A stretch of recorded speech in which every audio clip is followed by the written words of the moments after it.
Good morning, good morning, good morning. And welcome back to Rise and Shine College Football. I'm your host, Jason Watkins. If you love college football, you know you're in the right place. So before you forget, smash that red subscriber button, like our videos, and don't forget to ring the bell so you don't miss one moment of Hall of Fame college football. Hey, man, going to have a good show this morning. Got Marcus Dent, father of Isaiah Autry-Dent, coming in here in just a second. Matter of fact, I may just call him and bring him on here in just a minute, but welcome into the show, everybody. Stink ass cat first in the chat. Thank you for coming in, sir. Make sure you guys all wipe your feet when you come in the house. We'd appreciate it. Talk a little bit about this game tomorrow against the Maine Black Bears. Important game for a number of reasons. I think obviously trying to get back in that win column if at all possible, which it better be possible. And good morning, Brandon. But I think it's very important to go ahead and get it back in the win column. But I think the other part of it is going to get an opportunity to kind of show some more stuff of what your offense can do, maybe get some confidence going for Jackson Arnold, some of these other players. Possibilities are that you're going to see some young guys, and that's why we're going to be bringing Marcus in here in just a second. Honestly, the offensive line looked really good last week against Ole Miss until you lost Jacob Sexton. And so that was kind of a big deal, tough deal for Oklahoma. And it's tough for Jacob. I think he's had an off and on year, when it comes all the way down to it. But to have an ankle kind of roll and then he goes out, tapes it up, comes back in, and then to mess up his knee didn't look good. Probably going to be out for the rest of the year. But yeah. Hey, man, Comanche Sooner, thanks for popping in, boarding your flight. Well, have a safe flight, man. See you when you get out. Have a good one. But yeah, I think that you've got guys like, they announced the other day that Isaiah Autry-Dent will be activated from the scout team, where he's been doing very well. 6'7", 315 pounds, according to his pops. That's not just bumping it up for the roster or anything like that. It's a good deal for Oklahoma. I think you're going to probably see a little bit of EPL, Eddie Pierre-Louis, as well as more than likely Eugene Brooks. Maybe you're seeing them all on the depth chart as of now. I would expect that you're going to start kind of seeing a little bit more of that, which is a good thing for OU. Now, the question would be, is it just because they're playing Maine? I don't think so. I think that in view of the fact that you have your red shirt time, in the case of Isaiah, he hasn't played any this year. He started off the season with an injury, so he wasn't able to. But I think as it went along, now he's got 4 games. There's 4 games left. You don't have to burn that red shirt, and you can still play him. So I expect you're going to see not just a lot of those linemen. Probably going to see a little bit more of guys like Michael Boganowski, same Reggie Powers, Jaden Rowe, some of those secondary guys. I would expect you'll get a little bit more of them as well.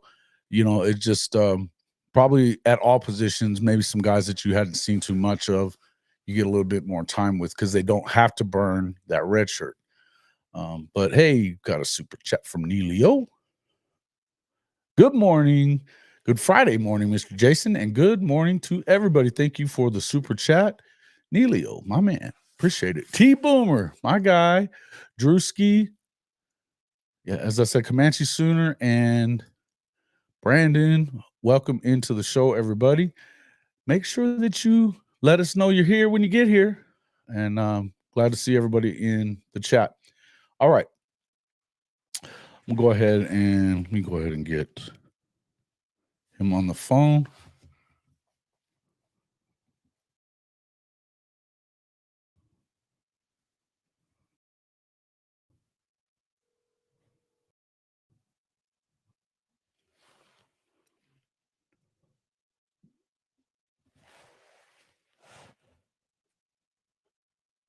Hello. Hey, what's up, man? Hold on just a second. Let me see if can you no.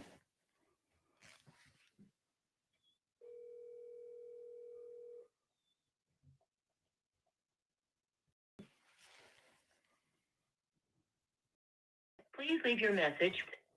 Well, call back, I guess.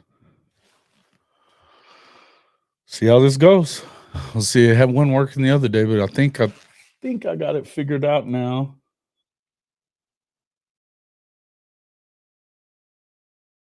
So we'll see. We'll see. All right.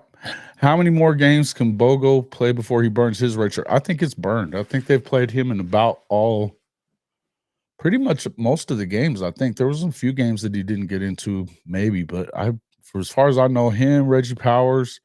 I don't know that Jaden Rowe has played enough, but we've definitely seen Powers and Boganowski enough, I believe, as far as I know. Good morning, Jay Fez. Good to see you. Good to see you. Good to see you. Let's see. Yeah. As far as I know, that's kind of where we are on that. But yeah, and as I said, there's a lot of stuff going on with that stuff. And I think that when you had the whole deal with Seth Luttrell, everything else, it was kind of one of those deals where there were some differences of opinion, I think, when it came to the linemen, about redshirting, not redshirting, playing them at all, whatever. I think at this point, when you've seen as much struggle as you've seen throughout the season, it's pretty clear that you're out of the race at 1-4. What are we holding off on? And I actually watched a pretty good podcast last night.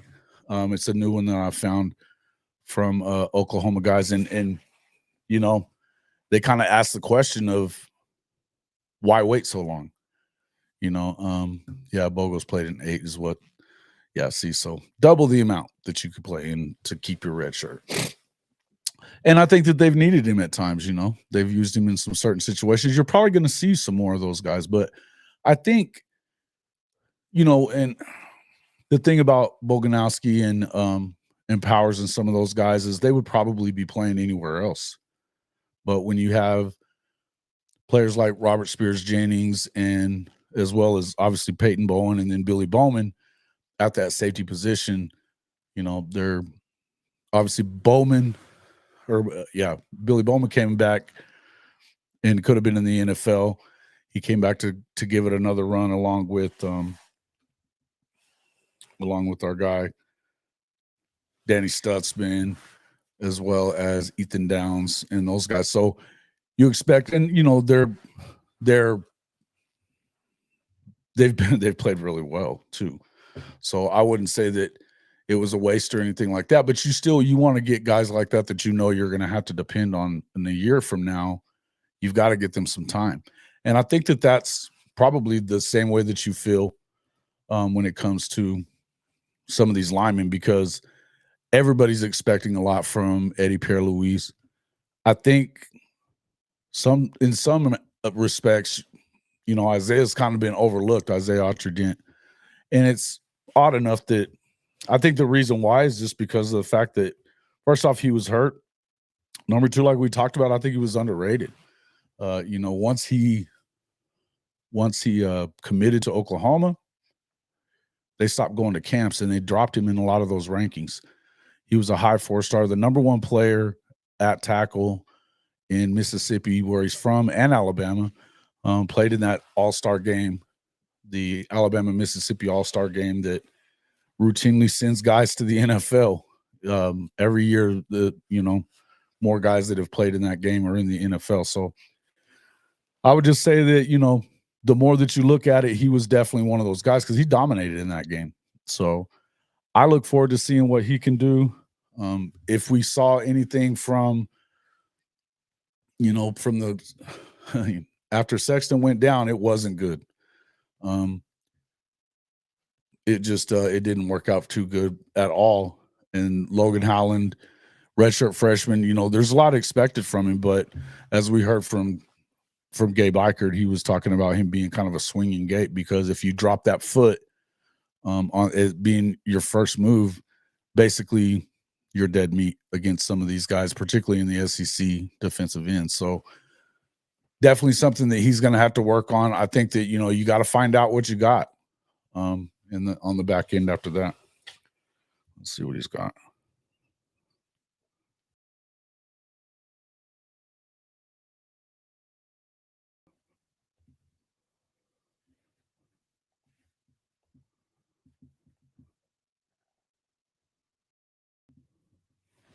All right.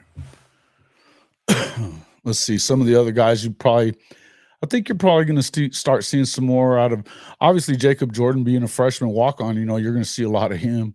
He's already been kind of starting. Petaway, I'd love to see some more of Jaquez. He's kind of been on a milk carton since that game against Tennessee. Really just haven't seen a whole lot of him.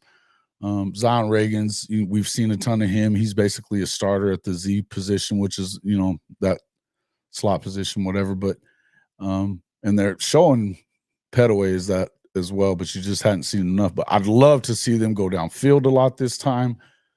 You don't want to, I guess you probably don't want to show a ton as far as what you're going to do here, but at this point, I don't think it matters. I think you need to get these guys into some situations where they get into a rhythm, and whether that be whatever you're going to do. And I think another week of practice is probably a good thing.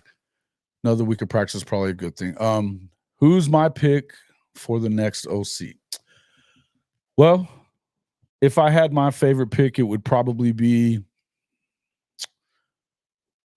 let's see. I've been thinking about it a lot. I think there's a couple of guys, and honestly, we're starting to see some other reports that, you know, I saw something from Pete Nakos from On3 yesterday, and I don't know that I agreed with it.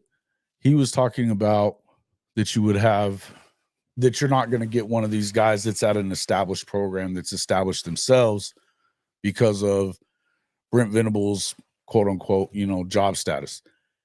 Truth is, he's still got another 5 years left on his deal. He's going to get at least another year. And if they show any kind of improvement there, and I think they will, obviously, offensively, you're going to continue to get time. Now he has to nail this. And I don't think that Oklahoma is going to spare any expense in this. Hold on. I don't think they're going to spare any expense. So that would just be, I don't believe that you're not going to get the guy that you want, or one of the guys that you want anyway. If it was me, I'm after Andy Koltanecki. They have put up, I think they're one of the better offenses, particularly in the Big Ten, but they've averaging around 33 points a game for a team that was not good offensively for a while. Here comes Mr. Dent here. What's up, my guy? Can you hear me? Hello?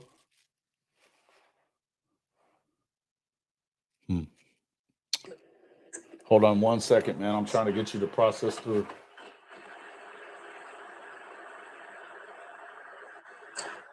Can you hear me like this? Yeah, I can, but I can't hear you on the deal just yet. Just 1 second. Go ahead and talk. Huh. Hold on 1 second. I'm trying to work it.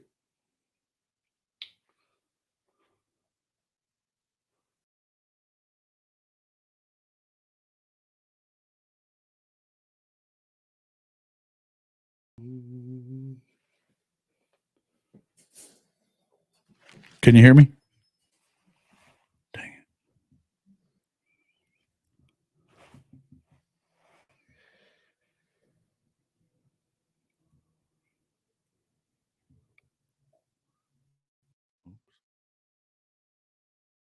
I think I lost him.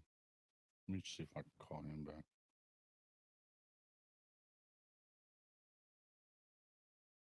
Stand by, please.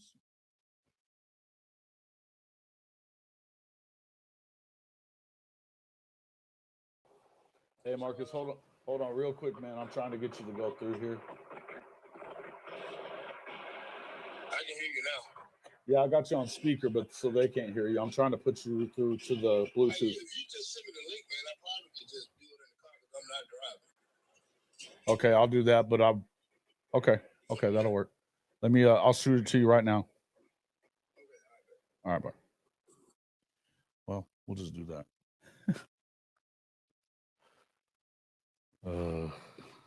Man, I don't know why this isn't working. I've watched like 15 videos on it. Sorry about that, guys. Excuse me. Excuse me.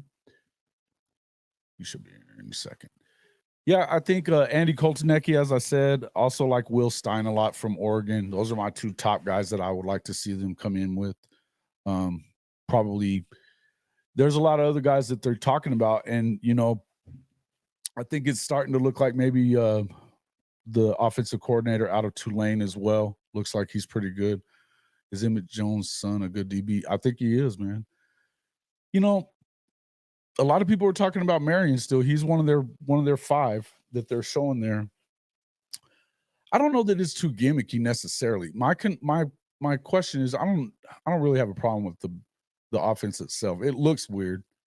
They run the ball very well. He's done a good job everywhere he's been, and they run and throw the ball well. So, okay, we got it. Here he is. There's my guy. What's up, my man? How you doing? Hey, what's going on? Nada, man. We're just talking about this game tomorrow. I know you guys are headed that way. How's the trip? Pretty good so far. Got the wife driving now, so a little bit over halfway there, so Okay. pretty good so far. Well, good deal. How excited are you guys about this weekend, man? I mean, it's got to be a good feeling to get opportunities. Probably going to get an opportunity to play quite a bit, I would think, this weekend. And now he can't really burn that red shirt at this point. He got 4 games left. He's got 4 games worth of red shirt time. So, how you guys feeling about that? Pretty good. We talked to him last night, and Coach B just told him, don't worry about messing up, man. Just go out there and go hard, because your first game, you're gonna have some jitters. You're gonna mess up. So don't worry about that part of it. Just go out and do your best. Go hard, so they can kind of evaluate where he is right now. That's pretty much right now. Yep. So he's excited and nervous at the same time. He's an 18-year-old kid.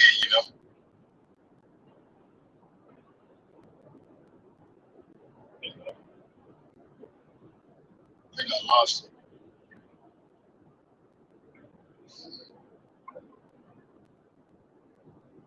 Can you hear me, Jason?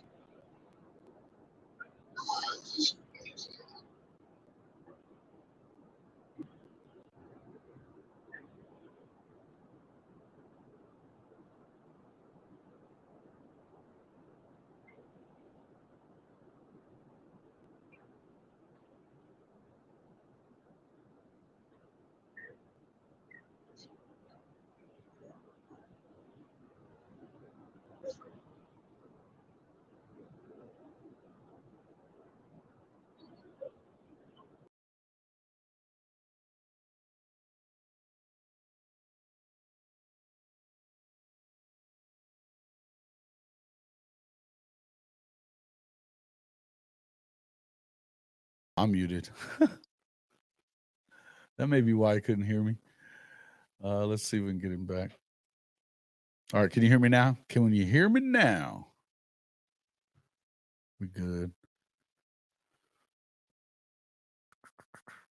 Let's see where we at. I don't know about that. Coach Top. Can you hear me now? Yeah, I got you, bro. Okay. It may have been me, actually. I didn't have the I think I ended up muting it somehow. I don't even know how, but yeah, we'll see. All right. Can you guys hear me now? Everybody's hearing us okay? Let's see. Okay, good. Jimmy can hear us. Everybody's saying good. All right, 7-1 sounds a lot better than not. All right, so What are your thoughts? Obviously, I didn't hear that last of what you were saying. You said you were talking to Isaiah. He's just excited about the game, getting an opportunity there. Or you think he's going to be playing left, right tackle? Does he know? Or Man, he was he called the other day. He was like, "So I feel like a flapjack." He said, in practice he was going left, right, left, right. Felt like he was in the army a little bit, you know. So probably see it both on both sides, to be honest with you, man. But Coach B just told him, go in there and do your best and just go hard.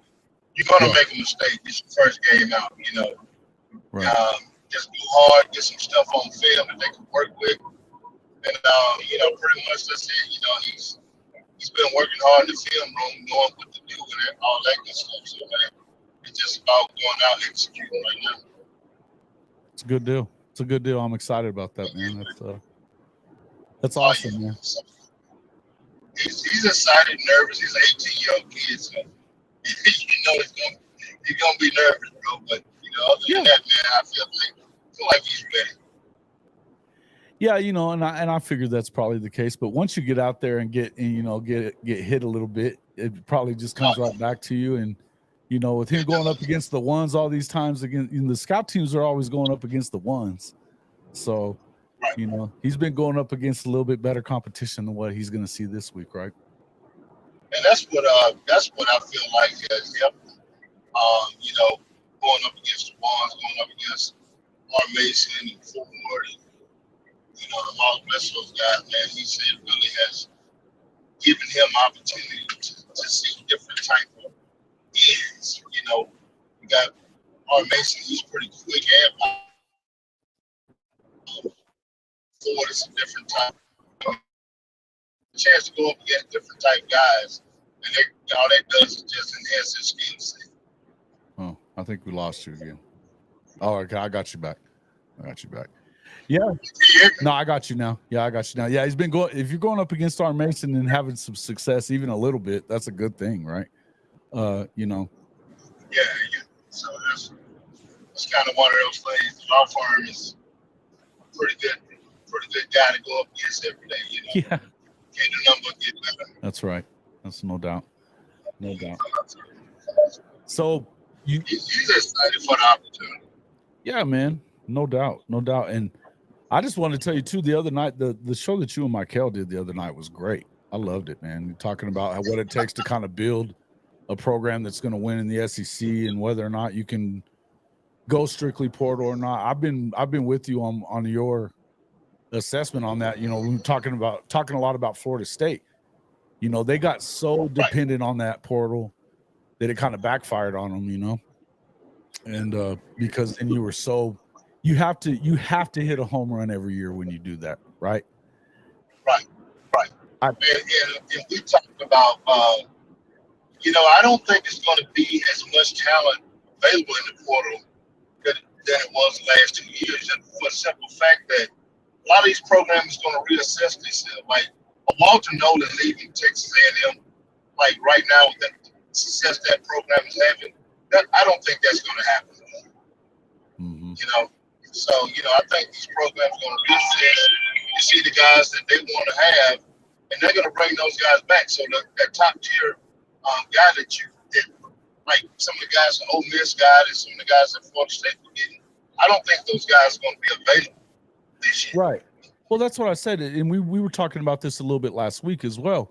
Is that really when you start thinking about it, the hardest place to get the best players is going to be on the either line, the defensive line, the offensive line. I mean, the facts are they're going to give them whatever they want to keep them there if they're worth anything, and if there is anybody available, it's going to be somebody like,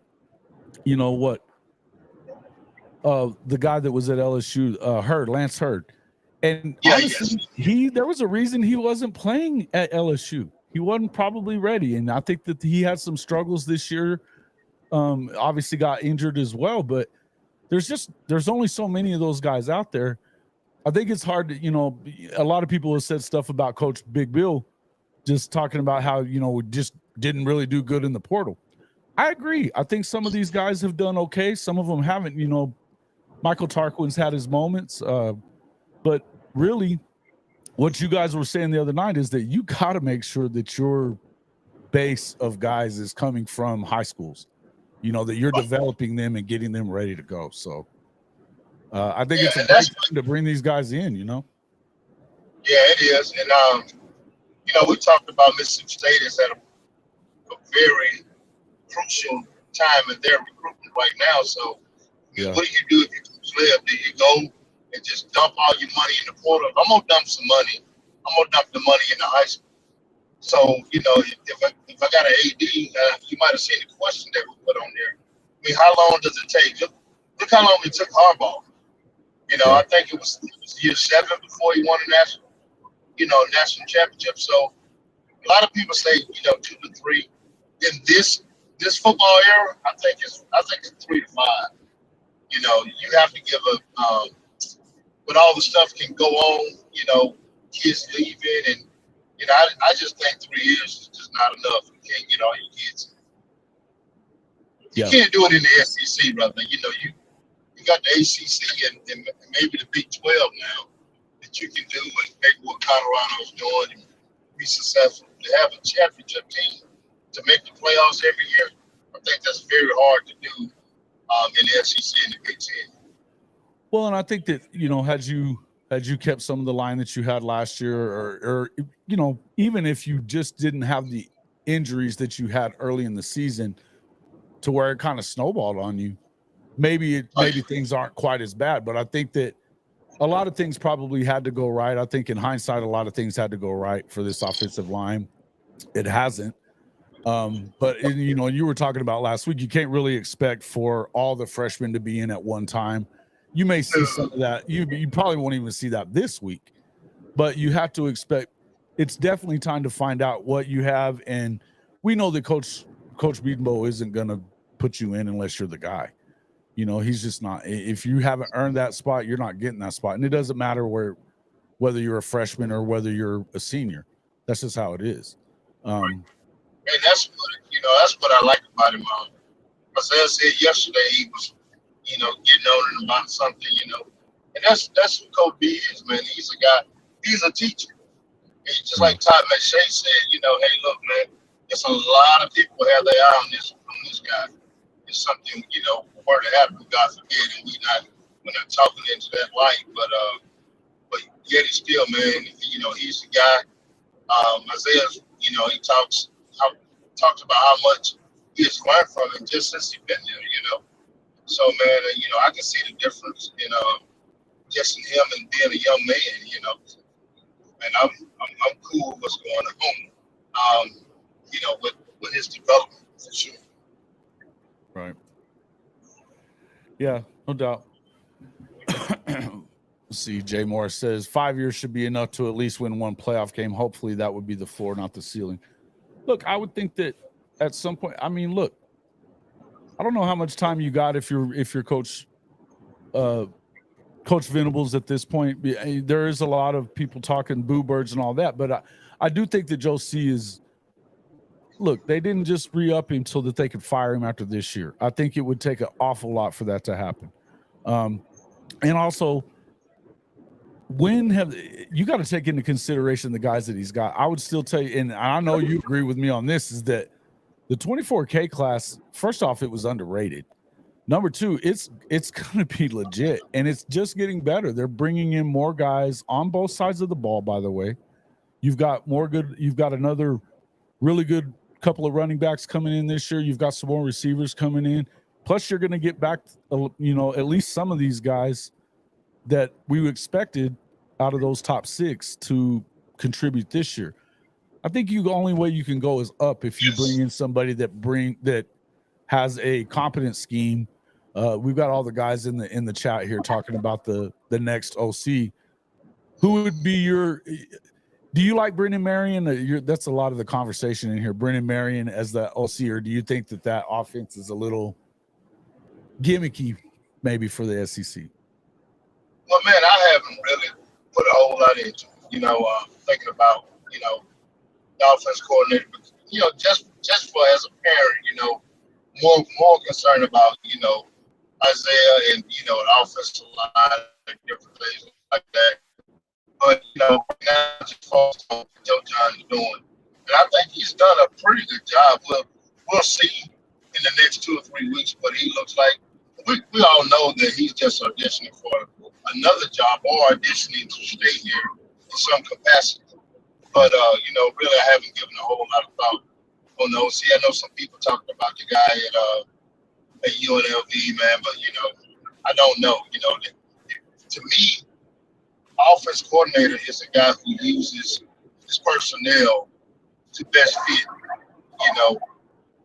the process to win, not bringing scheme or system in, and you don't have the personnel to run it. Right. I think that's a lot of problems sometimes with offensive coaches. Well, I think another part of what has happened right now, right? What you've seen with this offense, part of it was the fact that it wasn't what they weren't getting it. I think part of it is you had new guys. There's a lot of reasons why this offense has been terrible, but I also think part of it was the fact you tried to marry two systems together: the Levy system, which is the veer and shoot, plus plus you're trying to do stuff with the air raid, which is what Seth Luttrell is. He didn't do the veer and shoot. He's an air raid guy from Leach. So that's a system that there's a lot of differences in it. It may be, that I've been calling it the distant cousin. The veer and shoot's that, RPO based distant cousin. But they're trying to marry that, and I think that was, to me, I think that was part of the problem. But that begs the question: is do you not try to go get somebody who's going to run something that your guys are already used to, particularly with your guys that are veteran players that are going to be coming back, hopefully? Is that something that you maybe take that into consideration? If that's the case, you probably want to, I don't know about sticking with Joe John Finley. I don't know that they're going to do it, just for the simple fact that he's never been a play caller, and I don't think that Venables has the amount of time to wait it out for him to become a really good play caller. You know what I mean? No, it's too much. It's too much. I think the weight is a little bit heavy on it, on that deal. Unless we go and win out. We went out, then you got a totally different thing going on, bro. Well, if you went out, that means that you went out there and put some points on the board for sure.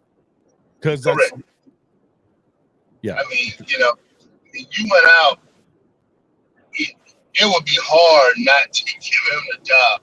If you beat Bama, you beat LSU, and in Missouri, man, come on, I'm just gonna be with you on that one. That's gonna be hard not to say, hey, look. We pretty much got a pretty good a young play caller, because I guarantee you, if he wins out, if we don't hire him, somebody else will. Right. Yeah, I agree with you on that. I think that you try to. Well, and the reason that they made the hire that they did was, if you heard what Coach Venables was talking about last year, he was saying that continuity was important. Yes. And that's why, that they brought Joe John into it. Now, I don't have the understanding of why you did both. I've never the co-coordinator thing. It always just seems like a situation that's ripe for, it just kind of like two quarterbacks. Yeah, you got two, you don't have one.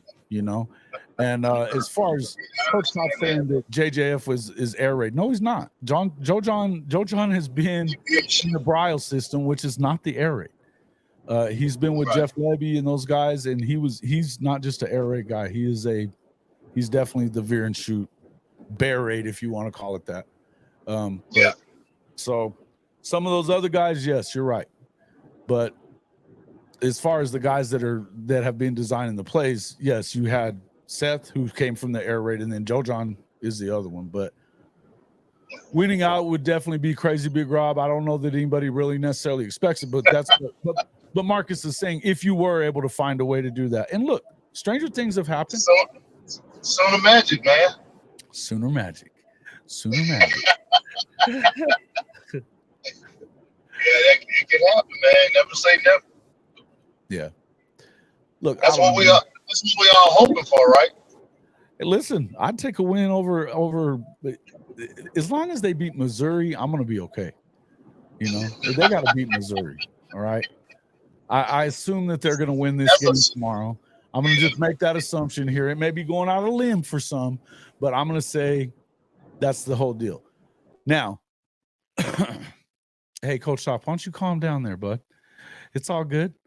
Uh, it's not pro style. I get what you're talking about, but they're not the same thing, and there's a lot of differences as far as what they're doing and what they're trying to accomplish. Is what the point we're trying to make here. And Sooner Magic is real, as Jimmy says, and it is real.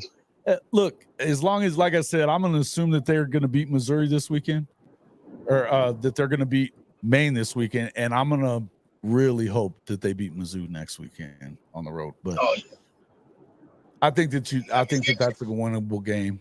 But you know. Oh, definitely. I mean, this week, you know, open up the playbook just a little bit more. You had a little bit more time to see some different things. So that ought to help us going into the Mizzou game for sure. Yeah, I think so too. Sooner Cowboys, you trying to get busted up. I said 9-3 before this season. I've never picked 2024 as the year that they go and compete for this thing. I think that moving forward is when it is. I said 9-3. If they caught some break or something, maybe 10-2, but I didn't see.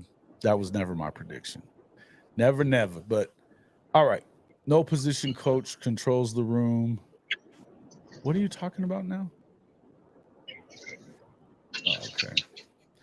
Coach Top, I don't think you know as much about Oklahoma as you think you do, bud. All right. Let's see.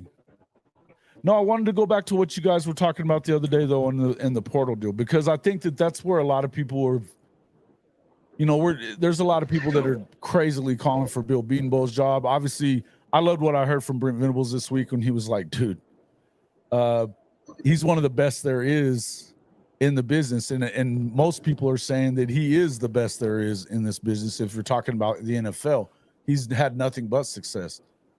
You know, at the very least, he earned a bad year, if that's what you want to call it. You know, but I got a chance to watch Jay, a little special on the recruitment. Man, I didn't know any of that stuff. Man, I watched this little deal on how many guys have left and how many guys the whole Lincoln Riley deal and how many. And I didn't know none of that. I mean, I was kind of shocked, man, but it does make sense on the numbers, what the numbers went to. So that kind of gave me an idea, kind of, why we're in the same state that we're in right now.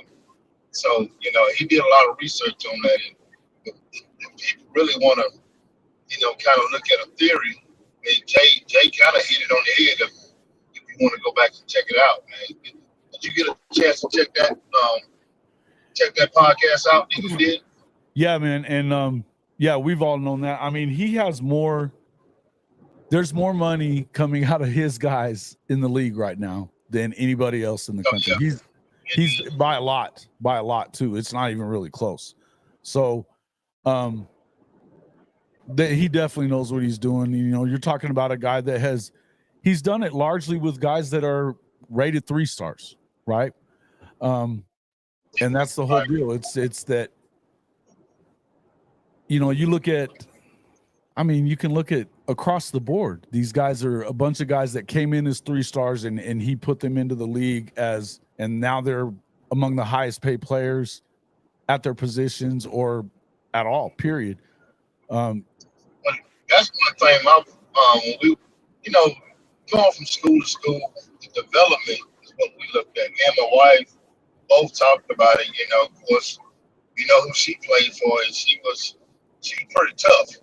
And when we first got there during the spring game, and man, recruits and everybody was out there, and Coach B was giving them the business, bro. He didn't care who was out there looking, Nah. And me and my wife looked at it, we said, okay, he's pretty tough. We like that. I mean, he's not a cookie cutter. He's gonna take care of business, and it's not a lot of ha he type stuff with him, And that's the way it's got to be, if you're gonna learn from somebody. And I've heard, I can't think of his name, but he was like, man, look, Coach B was so tough on me. I used to hate to see it coming. But, now that I'm in the league, I love the guy. He's one of my best friends. And that's just how my wife and them felt about Pat. They was like, hey, here she come. My wife told a story one time. She talked about she come to practice. She had them glasses down on her nose. You was finna get it all day. You couldn't do anything right, But those type moments made them who they were. You understand what I'm saying? And Bill is the same type coach, and there's not a whole lot of those coaches left. So I feel like we're blessed by Isaiah to be up under. Yeah. Well, I mean, you look at Creed Humphrey comes in, and he's the highest. He became the highest paid center in NFL history just this past. Before the season started, they re-upped him. Highest paid. I saw that. We got a chance. Isaiah got a chance to meet him on our official visit. Yeah. And man, he's a pretty cool dude, man. He took the Super Bowl ring off and let Isaiah try it on, and he was looking at it. I was he's like, man, this thing is heavy. He say, man, some guys wouldn't do that. He say, man, try it on. Mm-hmm. And but no, super cool dude, man. Got a chance to meet him a couple times. That's those type guys that Coach B builds into me and builds into professional guys. Just gotta believe in the process and do the right things, man. I think we'll be fine. Fans are gonna be fans. That's what they do. They make the fan base. But as long as that locker room is tight, that's all that matters. No doubt. I mean, you start thinking about the guys that just in the last couple of years. I mean, and we're talking about portal guys. So he has hit some home runs in the portal. But again, like we were saying with Florida State and some of these other guys, look, it's not easy to do this every year. I mean, Tyler Guyton, he was a bench warming defensive tackle, at TCU. 2 years later, he's a first rounder, right? Right. Yeah. So, anything can happen, man. You just gotta trust the process. And as fans, they gotta trust the process. But one thing I do know, the players are not worried about all that outside stuff. And once you got a locker room that's tight, then you can overcome a whole lot of things. So that locker room was tight. They believe in what they're doing. So they believe in BV. So man, gonna push forward. Try to have a good day tomorrow. Right. Real quick, hold on. Hey, David, calm down, guys. And we appreciate you guys coming in here. It's good stuff. Don't get all wound up at each other in there. People are going to have different opinions. That's okay. We want that. Okay. We want some different opinions. I don't mind hearing what Coach Top has to say, and we understand. And I know how you feel about it too. And a lot of people are sick of the negativity. I understand that. As far as that, hey, Sooner in Texas, don't do that with the Gundy or Tebow stuff. Nobody wants to hear that shit. Don't do it. But yeah, no, I think that the negativity stuff, I think that I love hearing that from you just there, because as long as the team is sticking together, that's where you're at, right? That's right. What's important is that you got these guys that are still playing for each other and still, trying to get better together, right? That's what they want to do. They came here for a reason. We've talked about, the soul mission and all this other kind of stuff that is a real reason why we feel like this recruiting, these classes have been so good, right? Emmett Jones. Correct. And yeah, you talked to Emmett 3 days ago, and at least 3 players I hope get told you. Coach, we appreciate you coming in, Coach Top, no doubt. We just want to keep everybody, you guys keep it cool in there. Don't be arguing with each other like that. It gets a little wild in here. I'm telling you, man. I'm telling you. Yeah, but we've me and Miguel, we've had a good bit of people, just from Twitter and Facebook hit us up and talk about the topics, because they got kids that are going through a lot of this stuff. The kids are like 3 stars, and they're like, well, why why they can't, commit or whatever the situation is. And we talked about that, that portal has so many different ins and outs. It's going to take a while for you can really just understand how it is. I mean, you understand it, but yet it's still these coaches. I think they're still trying to figure it out. Right. Understood. Yeah, and I think that's the biggest thing when you get kind of thrust into action the way you are. I think these receivers, I think that you've got a lot of them that are. There's a lot of upside there, but the truth is, they didn't get to work their way in the way you saw, like Nick Anderson. He redshirted his freshman year. He had a big year this last year as a redshirt freshman. Had 10 touchdowns, on just 37 catches. Huge year for him, and really. He was more or less at least for the first half of the season, he wasn't the number one guy. He was probably number 3. As far as, you had to look at Drake Stoops. Andrell Anthony was huge in the first half of last year. I don't think his knees really ever gotten back to where you wanted, or maybe, maybe there's a situation where it's just kind of not, he hadn't really gotten over it as far as, the mental side of how you have to get through a lot of that stuff too. But we expect to see a little bit of him back. We're hoping that you get to see some more of Deion Burks as the end of this year goes along. I would say that I think a lot of it has to do with Deion Burks is you're probably going to end up seeing more of him in the last couple of games, the Bama game, and then probably the LSU game, because he didn't play enough. I don't think that he played enough games where he could probably get a red shirt as well because of, the medical stuff that he went through on that soft tissue. I'm not too worried about any of it. I think you're going to get some of these guys back. But what I was saying is that it's one thing to work your way in and not be depended on right away as a freshman. It's a totally different thing to come in and immediately you have to be the guy. You have to come in here and be the number one. That's tough for any freshman. And I think, you're seeing a few guys do it around the country, but I don't know that you could have expected them to do it with just everything else that was going on with this team this year, right? I think it's super hard. You take the kid at Alabama and the Coleman kid at Auburn. Those guys have other upperclassmen around them, Right. and other guys at least got some experience. You talk about how, just think about what he had to come in and do as an 18-year-old kid in the SEC at one of the blue blood programs in the country. I mean, it's tough. Everybody sit back and talk about, this happened.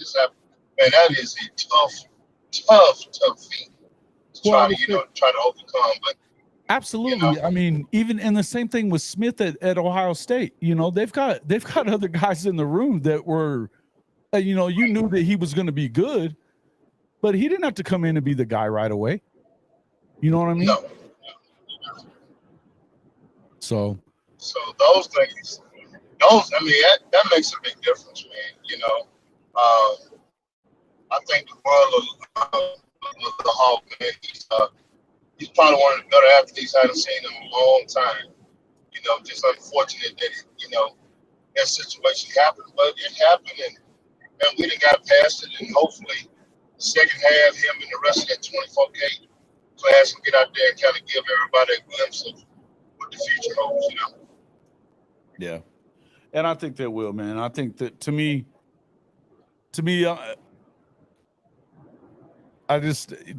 from everything that we've heard, and it's a lot of different stuff that you've heard about it, but and what's real, what isn't, that kind of stuff. I don't know.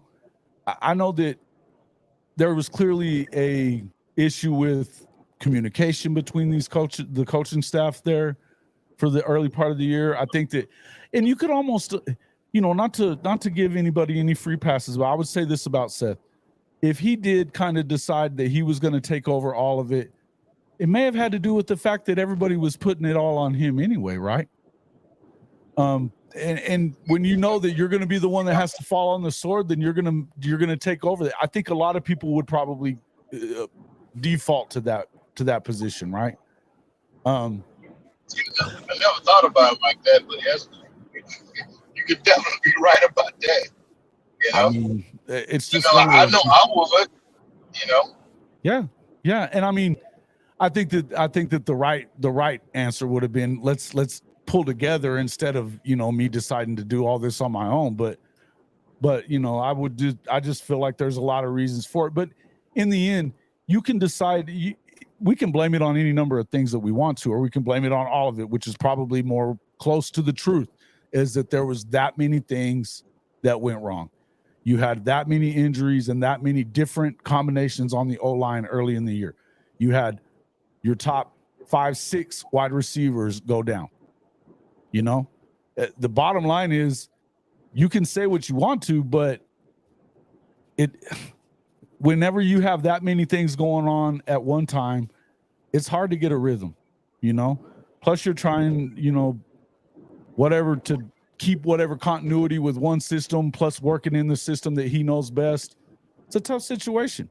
I know that they've been having better practices. You keep hearing that they've had better practices the last 2 weeks than what you've seen the entire year. So whatever happened, I think if it's addition by subtraction, whatever you want to say, I think that's, the way that it is. And as Coach Top is saying here, he was also the most experienced as a former head coach. That's true. I think we also forgot that he didn't necessarily always call the plays, though, as a head coach. So I do understand what you're saying there, but I would tell you that, him having Graham Harrell there, helping him with that offense was probably a big part of why they were doing what they were doing. They did have a bit of a drop off after Graham left. Kind of is what it is, Well, you talked about the injuries. Do you think Alabama would be in the same situation that they're in right now if they lost all 5 receivers in a banged up offensive line? I don't know anybody that would. I don't know anybody that would. I mean, you got to look at it like this. I hear people say next man up, but ones are ones and twos are twos and threes are threes for a reason. Yeah. You're not going to be better than that one day. You might not be ready. Oh. First, I hear it all the time, next man up.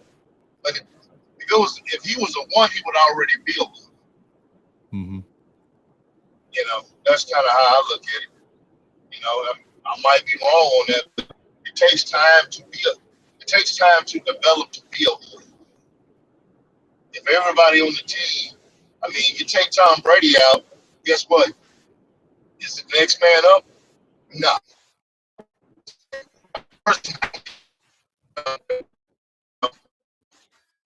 Oh, starting to break up there a little bit, Marcus. All right. You hear me now? Yeah, you froze there for a second, man. Still with me? Froze there for a second. Okay. I was just talking about, ones and twos are twos and threes are threes for a reason. Sometimes that two, he might not be ready to be a one because of development.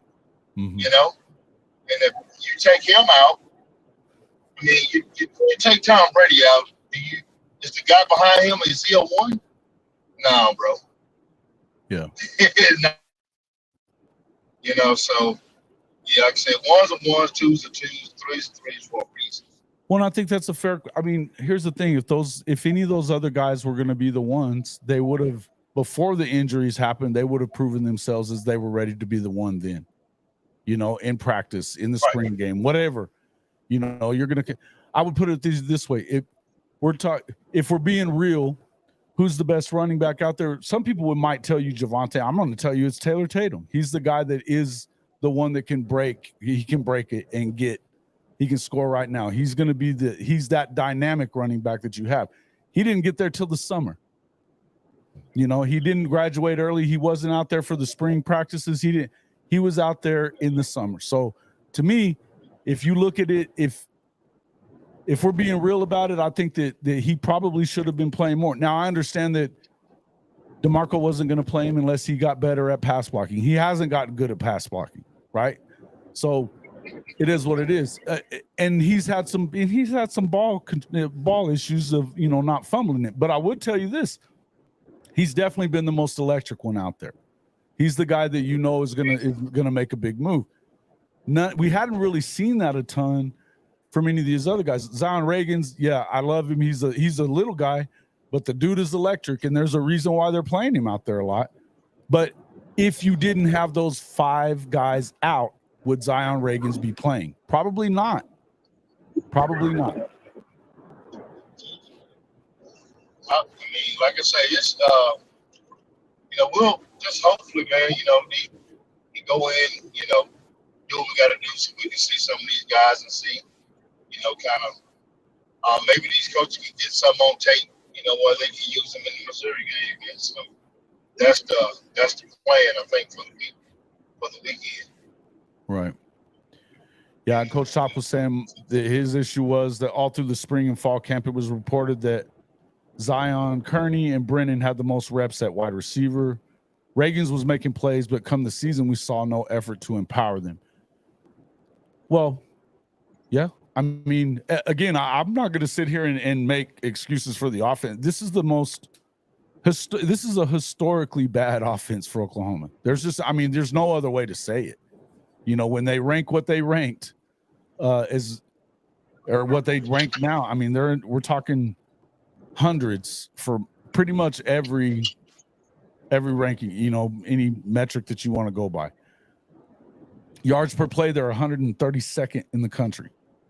That's not good enough. But is it all because of injuries? Is it all because of one thing or the other? No.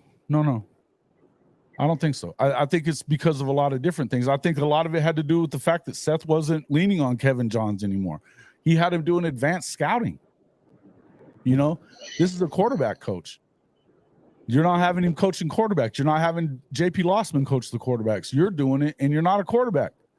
So that's a little, there's a lot of different stuff. It is what it is. It is what it is there, but I think that you obviously don't have anywhere to go but up. And I would also tell you that's probably why it would take them definitely winning out and going big, I think, from here on out for you to see Joe John keep that job. I think that he's probably coaching for his next job, right? Right. So I like Joe John, man. He's a great guy, man. Young, full of energy, just an unfortunate situation that he's in right now. But we wish him all the best. And like I say, hey man, I'm wishing for 4-0. Sooner Magic. Let's get some Sooner Magic in there and see it happen. Hey, I'd love to see him do it. I have a hard time believing that. We've seen some. There's some chinks in the armor at Alabama for sure, but not enough to where if you're not going to put up points, you're going to have to put up some points in that game for sure. I think that you could probably beat Missouri. I think you could lose to Missouri too, the way they have played. So if they get better, if you see an improvement even from last week, because I think you did see an improvement from the weeks prior to that, even though they still only got 14 points. But all of that was in the first half.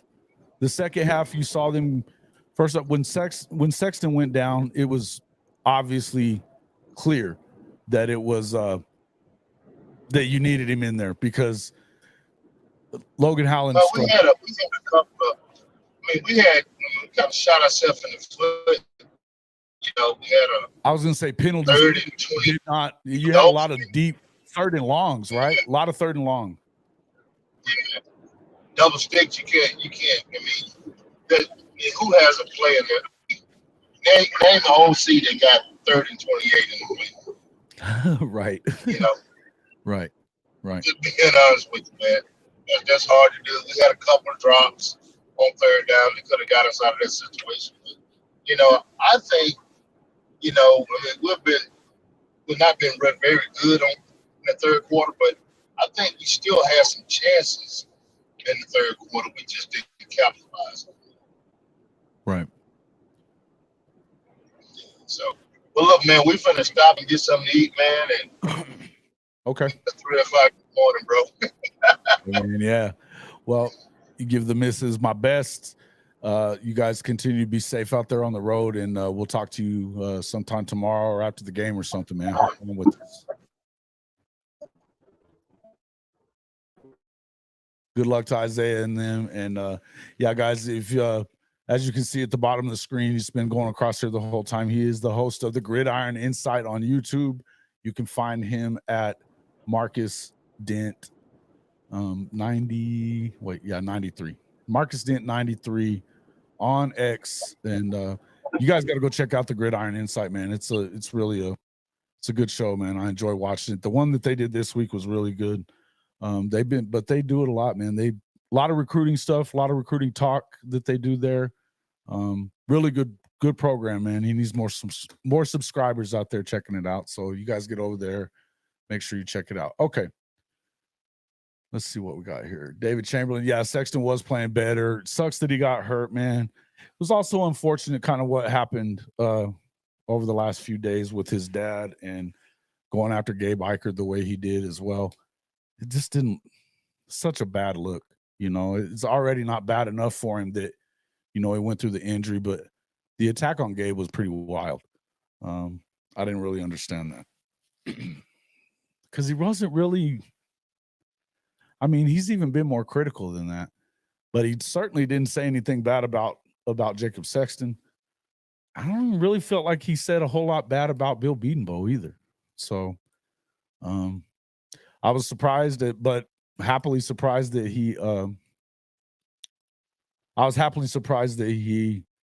that Gabe addressed it on their show. Was it day before yesterday, I guess, and talked about that. I thought that was probably the right thing to do. He took the high road on a lot of stuff that I didn't know that he would, but yeah, it does suck that he got hurt. But it's unfortunate, you know, and this is kind of what happens when you start losing. You end up with a bunch of people pissed off because the expectations are more here. And I think that going into the SEC, the thoughts were you're going to go in and have a much better year than what you expected, right? Than what ended up happening, I should say. But again, a lot of things have conspired against that.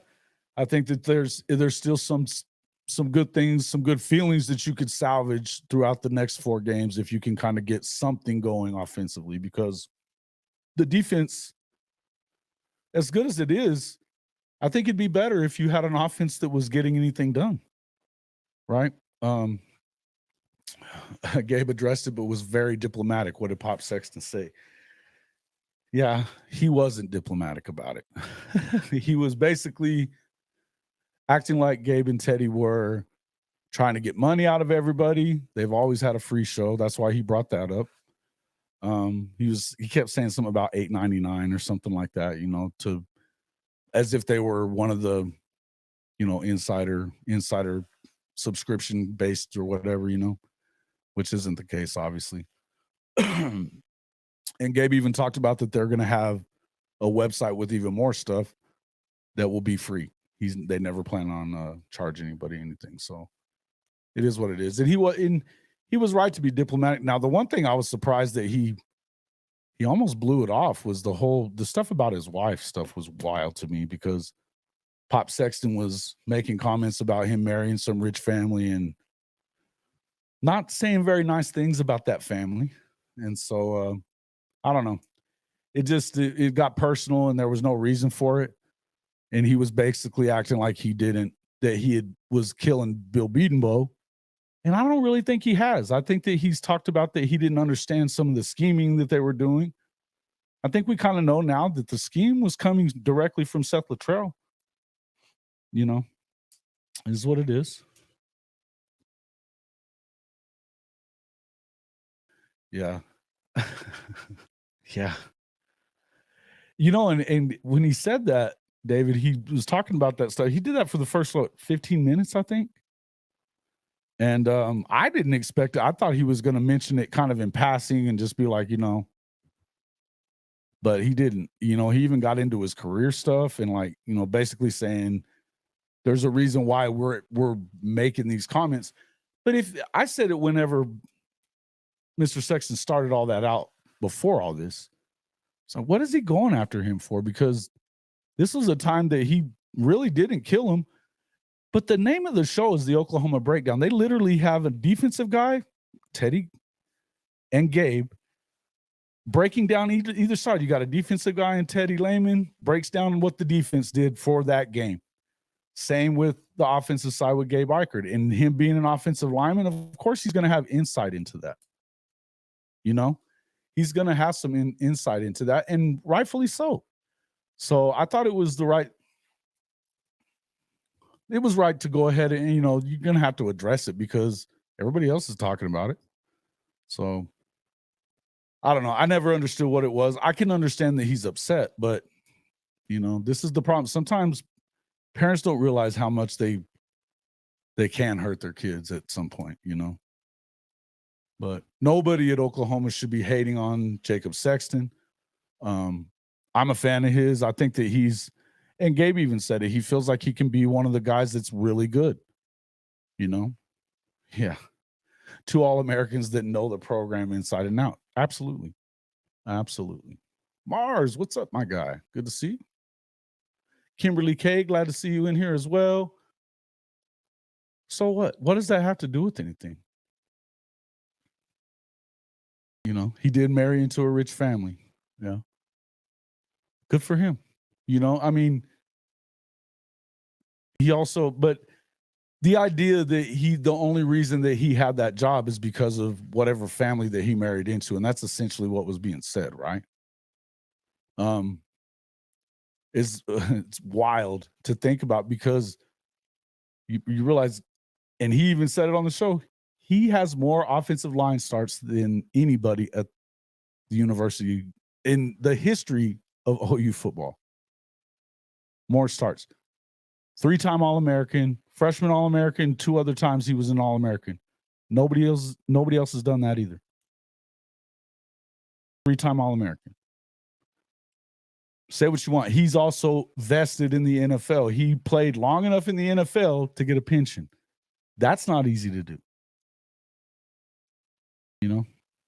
These guys, I mean, the bottom line is when it comes to that, they are more than qualified. Teddy Lehman, arguably the best middle linebacker in Oklahoma history.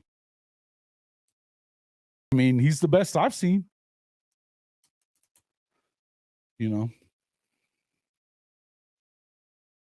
Pop Sexton might take his kid out of Norman.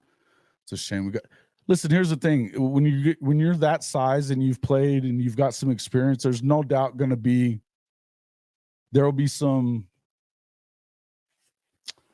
would definitely be a market for the kid. But he was taking up for Bedenbaugh, or he thought he was taking up for Bedenbaugh. I don't know that you see him leave. He was basically bashing the quote podcasters. And I hope that he doesn't leave. I think Jacob Sexton's, we've heard people talk about him being the next first round guy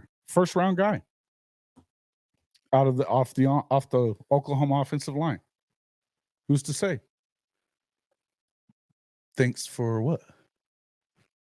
Thank you.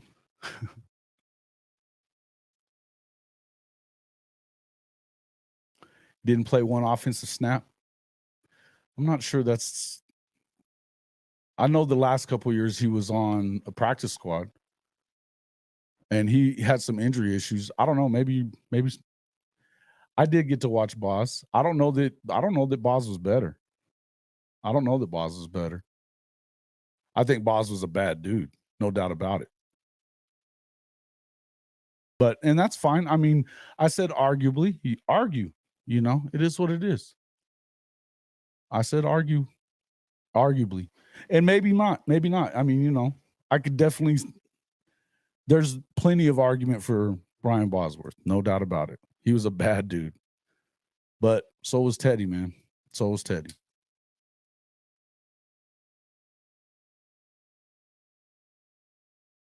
Not a 3-time All-American, but a big fan of O'Landry for sure. The Artesia Wizard? Did you just call him a wizard? Oh man.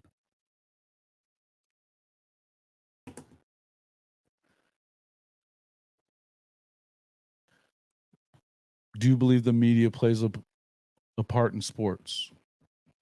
Well, it'd be a mistake, Z, as he's saying.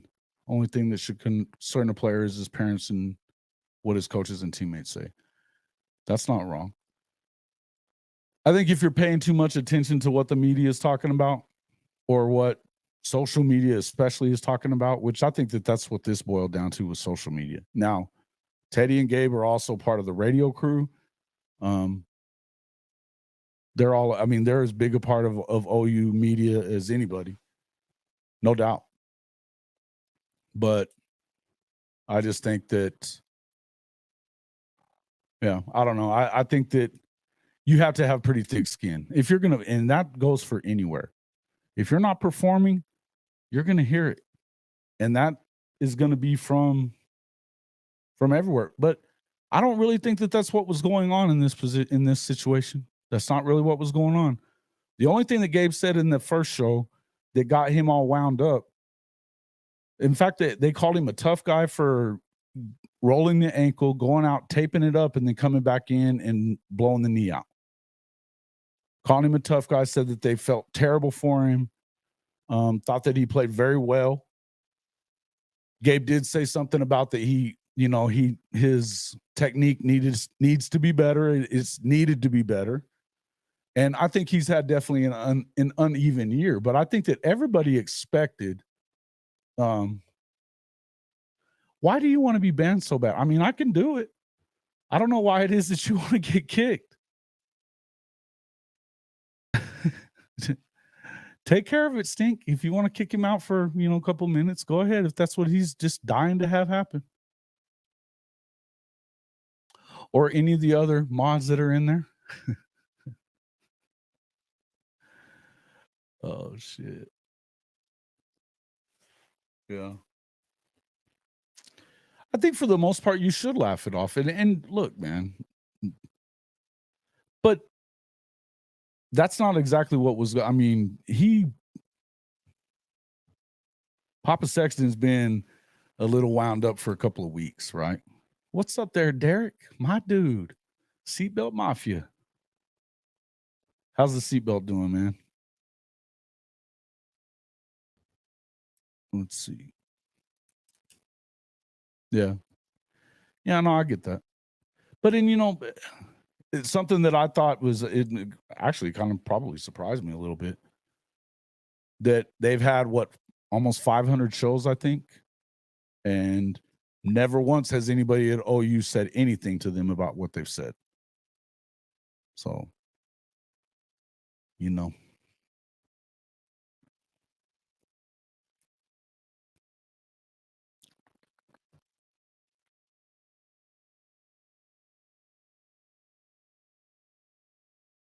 Have you seen the commentary on O Breakdown that bashes Teddy every week? I think it's a bot that took over that dude's account. Who is it? I haven't seen that, I don't think. There's a guy that bashes Teddy every week. You sure it's not a Texas guy? I haven't seen that.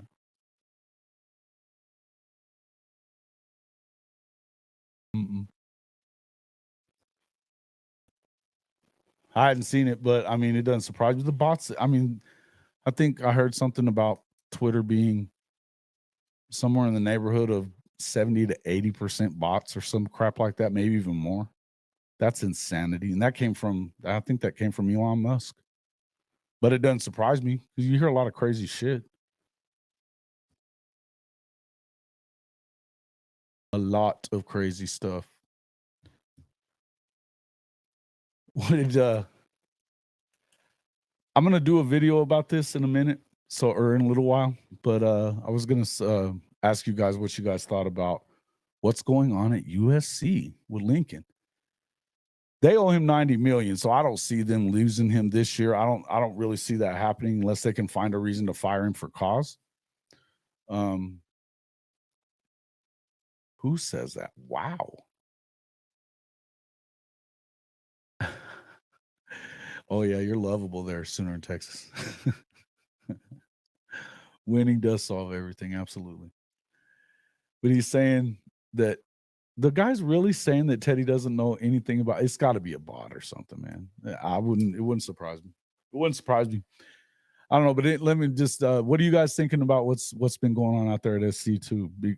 $90 million, I don't really see them going away from it. But if you look at everything that's going on there, they're quite a bit better defensively than they've been. Well, he's ever put on the field as far as that goes.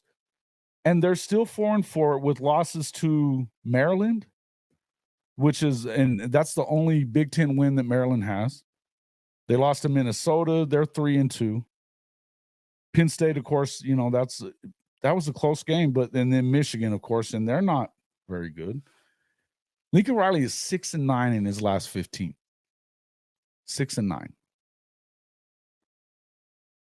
Crazy. You were on the USC Voice podcast, and just as dark and grim there is on Sooner Surge Nightly. Oh, yeah, man. They have that call-in show, and they are killing Tim. Poor old Tim Prangley.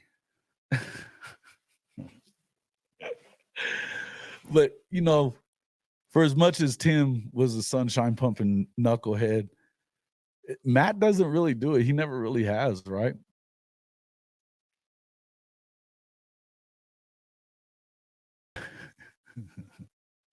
"60-second ban." Good. Bishop Frank, let's see. Yeah, it's got to be an Okie Light guy, right? Somebody. That's what I would think too. But yeah, the poor old Tim. But Matt kills him. He's been killing Lincoln nonstop pretty much, right? I could talk about Tebow, but not talking about him coming back to Oklahoma. That's what we're talking about. I don't want to hear that shit, and I don't want to hear anything about Kale becoming the next OC either. Because he ain't. That's just silly stuff. It's not worth talking about.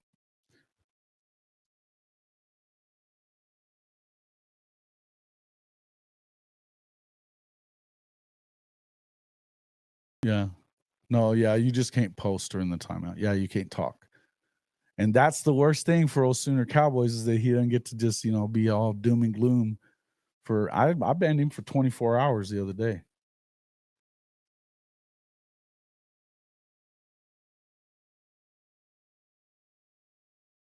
Depends on the person. Sometimes, you're being awfully talkative today, though. Steakhouse cat. Let's see.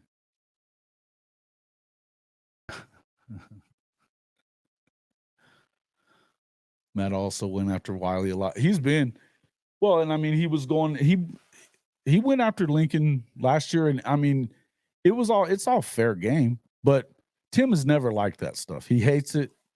He's always wanted to take up for him. You guys remember whenever I got into it on the Voice of College Football with him, it was something else on that night. Me calling him a clown over and over again, and he's cussing at me about stuff, telling me stick's not a stick anymore. But it seems like I've been right 2 years in a row now about old Lincoln. I called at least another 4 losses this year. They'll be lucky if that's all they end up with.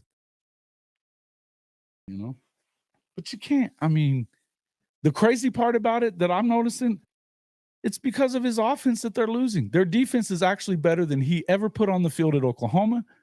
They're ranked high, and they're only giving up, I think, 0.1 more points per game than Oklahoma is. They're 2 spots behind them overall in scoring defense.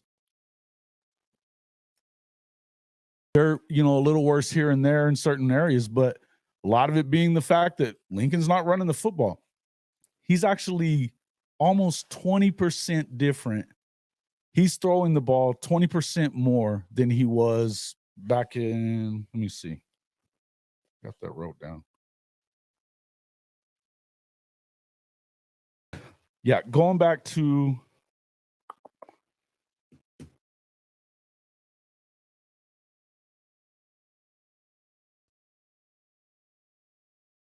So in 2023, he was at 57%.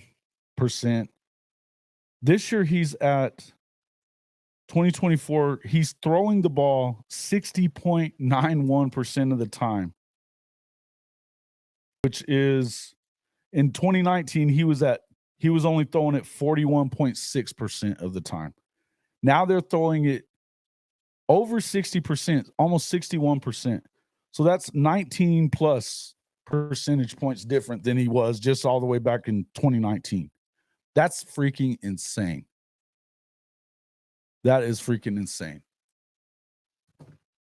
It's wild, man. Yeah, Colin Hurd doesn't even talk about Lincoln anymore. Yeah, because they suck, which is wild. I'll give this to Colin Cowherd. As much shit as he talked about Venables, he did go back last year and say that he was wrong. That was on his Colin was wrong. No. Hell no. I don't think that it's even a question. Here's news flash on that one. They didn't want it. From what I understand, there were people willing to put the money together to go get him whenever he left Georgia. And I don't even think they had a conversation with him. I mean, and I think there's a reason why, you know. It's not just that he transferred twice, it's the way that he's gone about it. You know, and they gave him, they just gave him more money because he was about to enter the portal over the summer. Actually, after the spring, when they went to the spring portal period, he was going to jump back in the portal. And then they gave him more money. And then that other guy that had come from, I think he'd just come from A&M, he was threatening to jump in the portal before he'd ever played. He just got there in the portal after the season, and they went ahead and let him go. And I figured that they would have a lot harder time with depth than they have. But to be honest with you, that tells you that, Danton Lynn and Coach Henderson and the guys that they have, out there coaching at USC right now, shout out to Jen Cohen, because, it's not because of Lincoln. But they're getting it done, and now all of a sudden he's not getting it done offensively, which is what I was seeing is, and then the other part is that they're not allowing anybody from the media, the local media, to go in and watch practices, even a little bit of it like they used to. That's pretty wild. Let's see. I don't think he won him. Let's see. I'd rather go for Bama's Oates over wasting time with Barry. Yeah, I don't know. I wonder what the market is going to be for Bear Alexander. I mean, I'm sure that he'll get on somewhere because, I mean, he's just he's a monster. The thing is that supposedly he left because of playing time and not being the starter. But you're playing for a really, really good coach that has coached arguably the best defensive lineman of all time. And you're bothered by being, I guess, second string or whatever. But the thing is that those guys he played a lot in like key times in the time that he played. It was weird.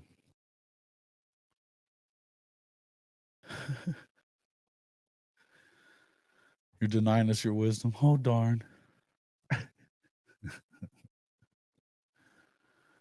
Yeah.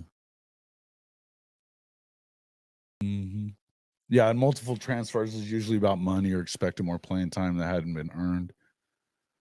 Look, I think that it's pretty easy to like,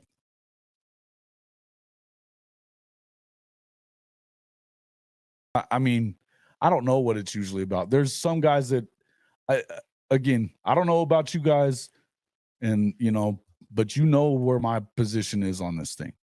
I'm not one of these guys. He said less than 30 snaps a game the first 4 weeks, Coach Top.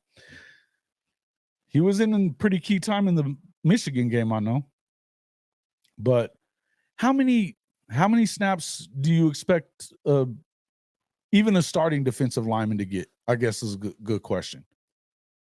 Because seems to me like they're the guys that get the most tired, and you're trying to keep them fresh. And if they were having a rotation going, feels like I don't know what the rest of it. I didn't look at the snaps or anything like that, so I couldn't tell you. But I don't know. And I'll just put it to you this way. In most cases, I'm going to tell you that I am on the side of the players. I don't have a problem with the fact that they're able to transfer whenever they want to transfer. I think that there's certainly players that they're turning themselves into more of that mercenary type. You don't necessarily blame them. I don't think everybody has the same situation going on as the other, but it sounds to me like Bear Alexander had a pretty good deal going at SC. Place on the beach, the money that he was getting, we know that they shelled out some cash for him. So I don't know what was going on. If it was a playing time thing, okay. But if you're not getting playing time for that defense, and again, it's a lot better than it was before, but if you're not getting playing time there, where are you going to get playing time more than that, right? I don't know.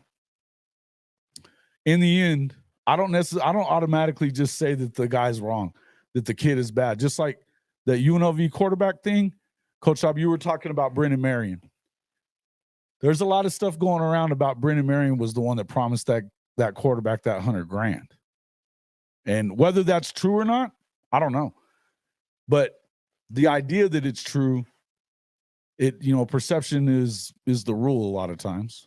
So kind of is what it is. But I would just say that I don't know that I immediately said that there had to have been something up there. They're talking about that he got like $3,000 total, and he was expecting $100,000. Now, did he have an agent that didn't do his job? It sounds like it, right? It sounds like it. But I want to see these kids get paid like they should. And I can tell you, having lived in Vegas for as long as I did, the fact that they were winning and he was doing as well as he was, it feels like they should have paid him because they usually suck at UNLV. They've been really good the last few years, though. But I don't know that they've missed him either because they're still, 7-1 or something like that, I think. They're playing in the Mountain West, but still 7-1. The go-go is working. I actually like the offense. I just don't know that it's – sounds like a great recruiter. Sounds like a military recruiter, Coach Top. Sounds like a military recruiter.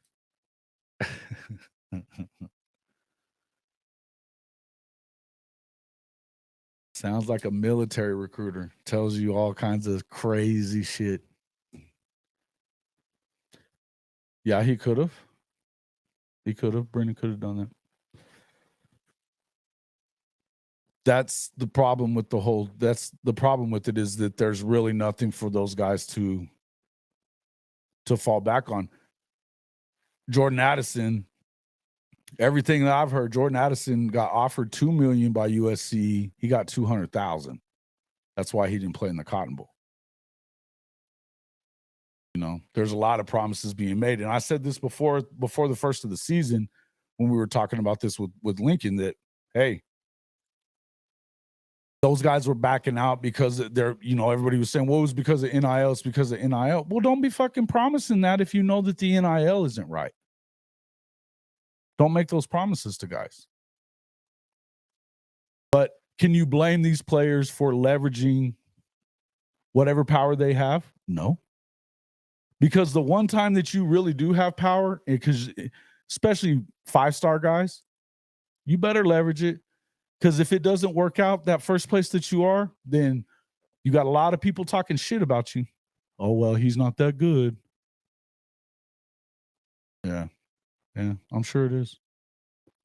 It doesn't surprise me at all. You heard a lot about A&M. That a lot of those guys were saying, a lot of those guys that left said that they didn't get the money they were promised.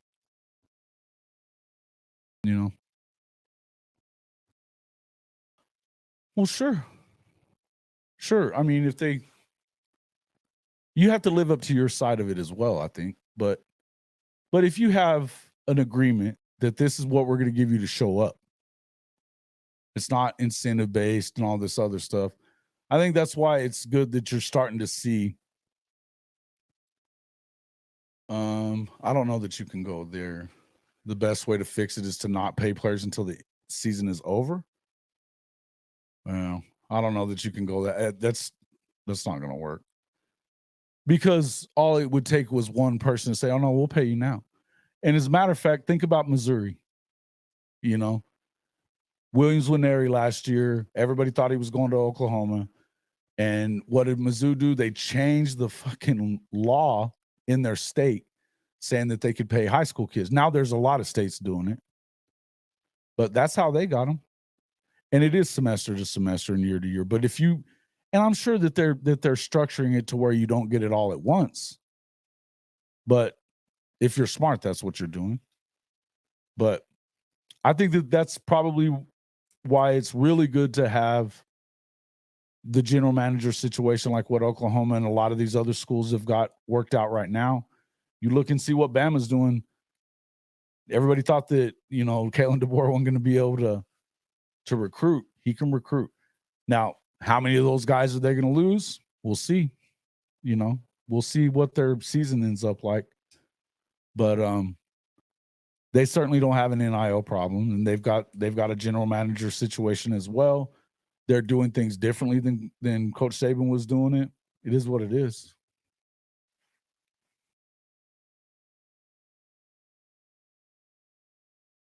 OU needs more of a pro-style offense that will attract athletes. Show them that you have a system that will be beneficial for an NFL career. Okay. That's not really been a problem for Oklahoma, though, Mac. A lot of guys are in the NFL from Oklahoma.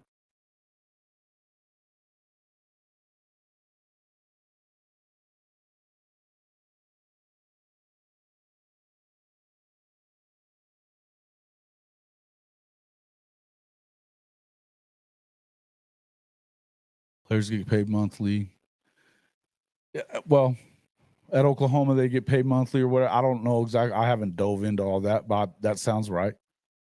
In the end, doesn't really, it is what it is. Everywhere could be a little bit different, and is a little bit different. And what they say they're doing and what they do doesn't necessarily always match up. The game is the game. Can't be mad at the system, which is why schools need a salary cap to even the playing field even more. Well, that's coming, but that's not going to have anything to do with the NIL, though. You can't. It's gone through the Supreme Court is telling people you can't limit NIL.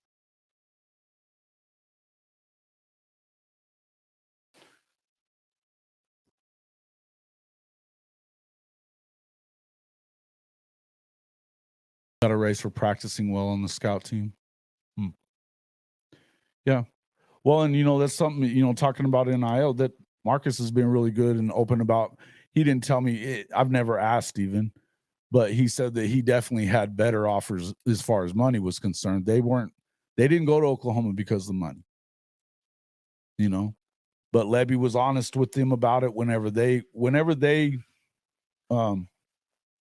committed. They basically committed to Lebby and Big Bill, and they knew what they were going to get, and that wasn't really close to what he would have gotten at Ole Miss or even Florida State, right? So kind of is what it is. More play action with QB under center. OU ran more of that with Bradford. Yeah, you know what, though? In the end, they still haven't really suffered with putting guys in the league, though, is the thing. Defensive guys, yeah, they hadn't been as good. But honestly, even some of those guys are still doing it. Look at what you're seeing from Nick Benito right now. He's got a sack in, 6 straight games? So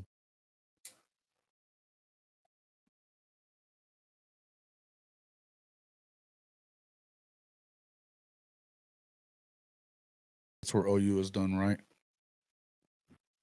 As far as what? You mean how they pay out the NIL or which part of it?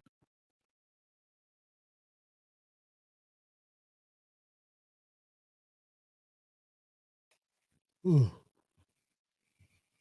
I'm gonna man, I gotta go to the restroom. I'm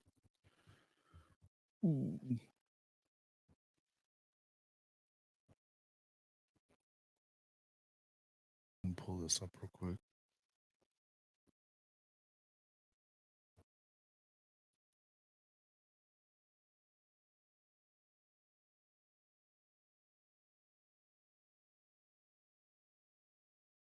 talking about? Hey, what's up there, legend? You want to pop in? I'll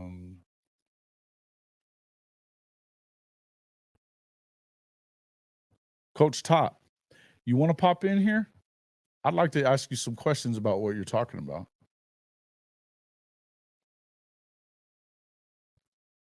It's on its way there, legend.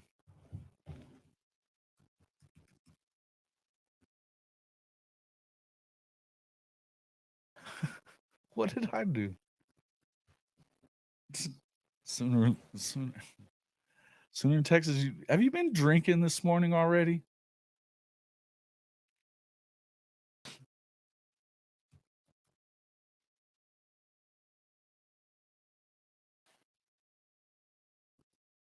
It's in your email.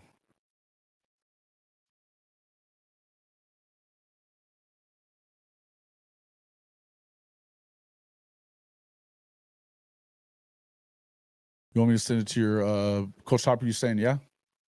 Okay. I'll pretty sure I found you on Twitter.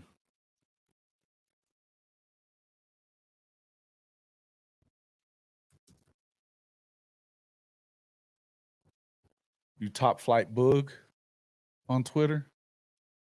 Oh, but I gotta follow you, and then you're gonna have to follow me back so I can send it to you.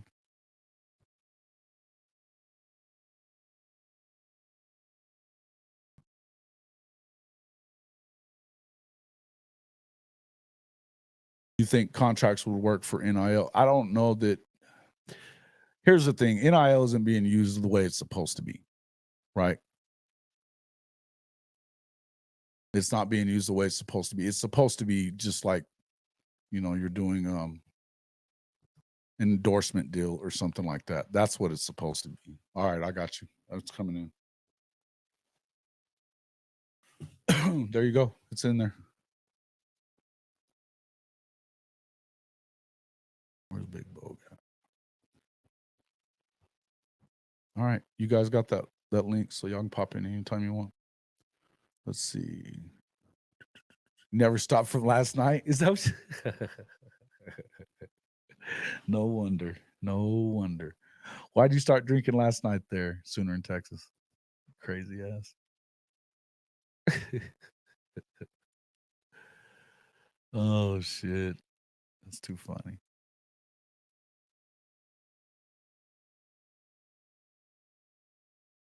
Not the same, Max says. Welcome to the show, legend. What's up, my guy? What's going on, Jason? Not a man. Just talking it up. We got, I think, Sooner in Texas been drinking it up already this morning. Said been drinking bath water. I don't know if it's bath water or if it's. I hope it's not bath water. That's just nasty. But I guess it could be. Hey, how you getting along this morning, my brother? Doing good, man. Well, that's good. What are we talking about?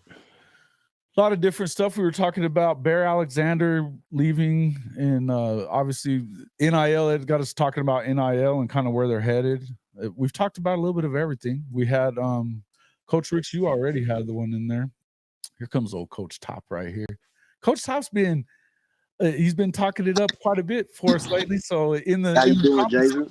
What's up, my man? How you doing? Oh, nothing much at work. Tuned into the show. Big fan of you guys, man. Big fan of you guys. Hey, oh, thanks. Nah, but just a little backstory. I coach 7-on-7 down here in Texas. Went to Dallas Skyline, played for Emmett Jones, 2012. Okay. A few of my teammates. I used to. So my sister graduated from OU. She went there 2010 through like 2016. Worked with the training staff. So Sooner guys like Corey Nelson, one of my best friends, Frank Shannon. Joseph Powell, just a lot of guys. So I've been coming down to Norman a long time. Been living in Texas, but just a big fan of the show, man. I just like to kind of give a little information where I can, and where I can help out. You said you helped a few guys get to OU. Yeah. Wow. Brennan Thompson. Okay. I live in Austin. I literally live probably 2 minutes from Texas campus. So Okay. I kind of do my thing. But yeah, me and Miss Bonnie, real close. Brendan Thompson, been knowing him since before he signed with Texas. Zion Kearney, got a chance to get to know him and his mom through the recruiting process. The last 2 times I visited, I came for the spring game when Zion committed, and I was at the Tennessee-Oklahoma game. So, Okay. Oh, wow. Just all about relationships, man. Just want to give no doubt. a couple fans some insight. No doubt. I got to Yeah, meet yeah. Zion's mom at the Cotton Oh, Bowl. wonderful lady, Miss Yeah, Q, she was man. I super love her. cool, man. She was super cool, man. Yeah, she was sitting right behind where I was at, and so I got to talk to her a little bit. And and we keep kind of waiting on Zion to kind of have that breakout, and I think he's going to. He gets more opportunity and stuff like that. It'll probably help. So. Exactly. So that was one of the things I was kind of touching on. Just for anybody that likes to do research, like I said, I'm a football guy by nature. I'll watch Canadian ball. I'll watch any kind of football and break it down and like to see what I see. Hey, man, I see some kids running around on the street throwing the ball around. I'm gonna hang out and watch it. Come on now, just to see if I can see some talent out there. But that was one of the things I noticed about just Seth in the system. Maybe now granted, Seth was a tight end by nature. He's always been a tight end guy. So think about it. If he gets the reins and gets to call plays, who do you think he's going to trust more and try to, get more involved? That tight end, which we saw a lot. Like a lot of the targets were going to the tight ends, and I just felt, hey, but you want that. You want that.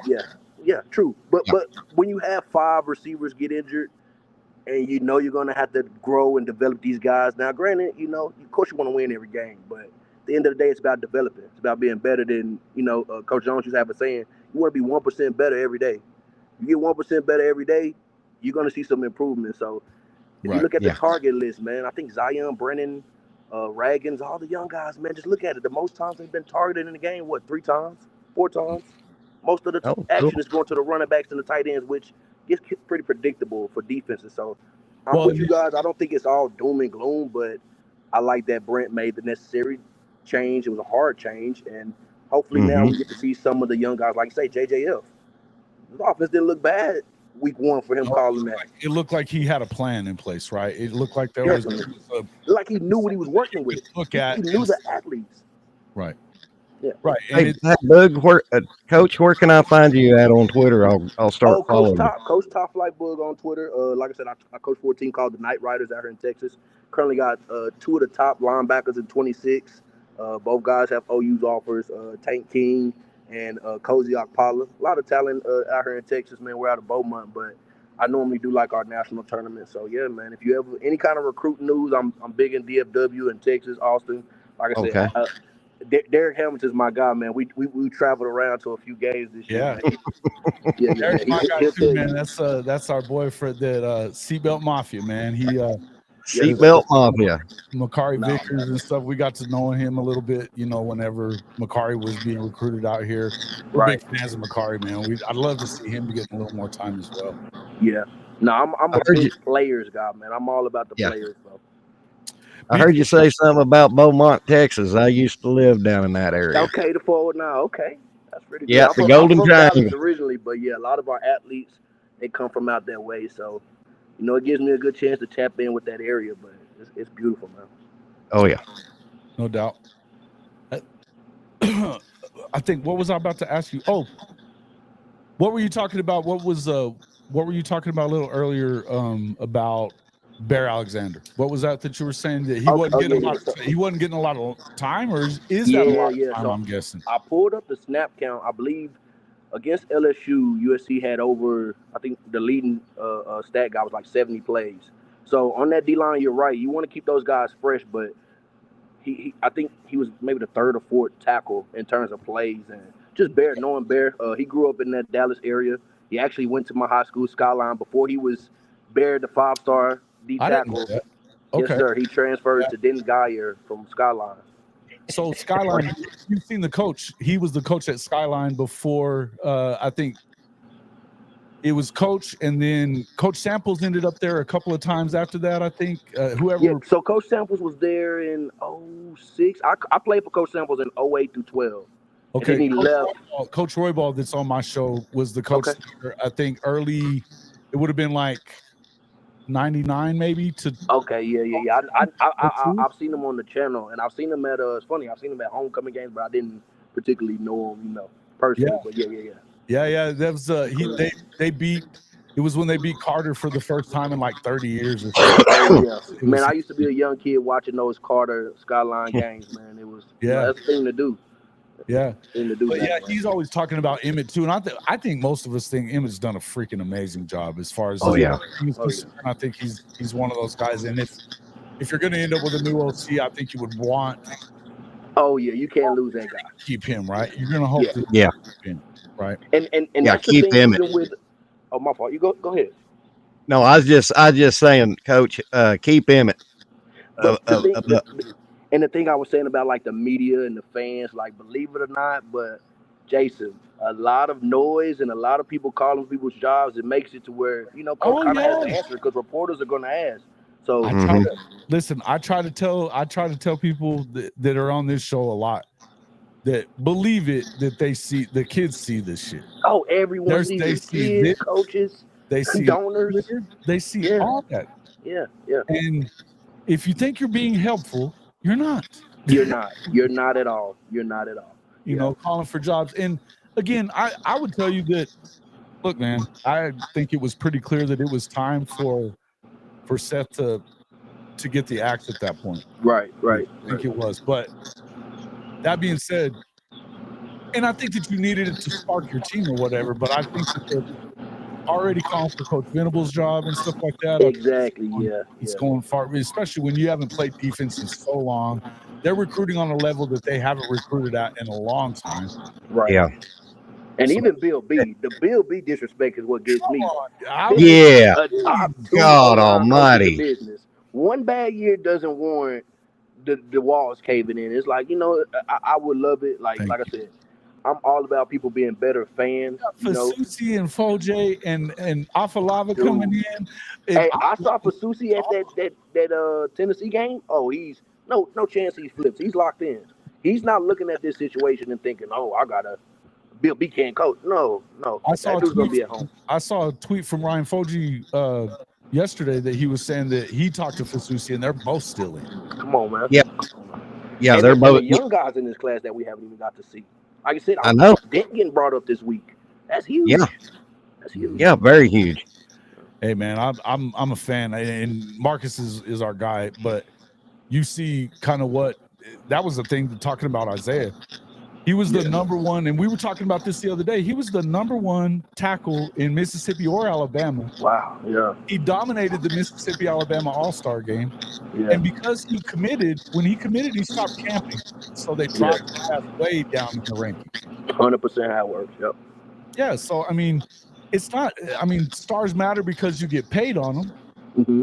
Yep. But it doesn't, it's not the end-all, be-all for whether or not these guys are good. Mm-hmm. And once you come to college, all that goes out the window. As quick as you were hyped up and propped up to be a 5-star, they can bring you right back down. That's right. So, that's right. No, but that's another thing I want to kind of touch on. There was a lot of people think, OU doesn't have the money or they don't pay the kids. No, but the reason I agree with Brent's way of doing it and the Oklahoma way of doing it, like I said, I have an athlete on the team, came in, did everything he was supposed to do. Didn't work out in playing time. They told him, hey, you're not really, ready this year to play. We got some other guys that are better than you. But guess what? You've been such a great player on the practice squad. You do what you got to do in the weight room. You do what you got to do in the classroom. We're still going to reward you for that. It doesn't happen everywhere. So it's kind of a gift and a curse, NIL, money. 90% of the time, these kids aren't taking the school that offers the most money. They're looking for the best case for development. And where can I, be the best man I can be? So I'm always rooting for kids. Like I said, I don't pick and choose which school. I have no problem whatsoever with them getting all they can get either. Right. Because there was to an extent now, Jason. Obviously, I can't make too many more donations to the one fund, man. That's good. Hey, every month they in my pocket.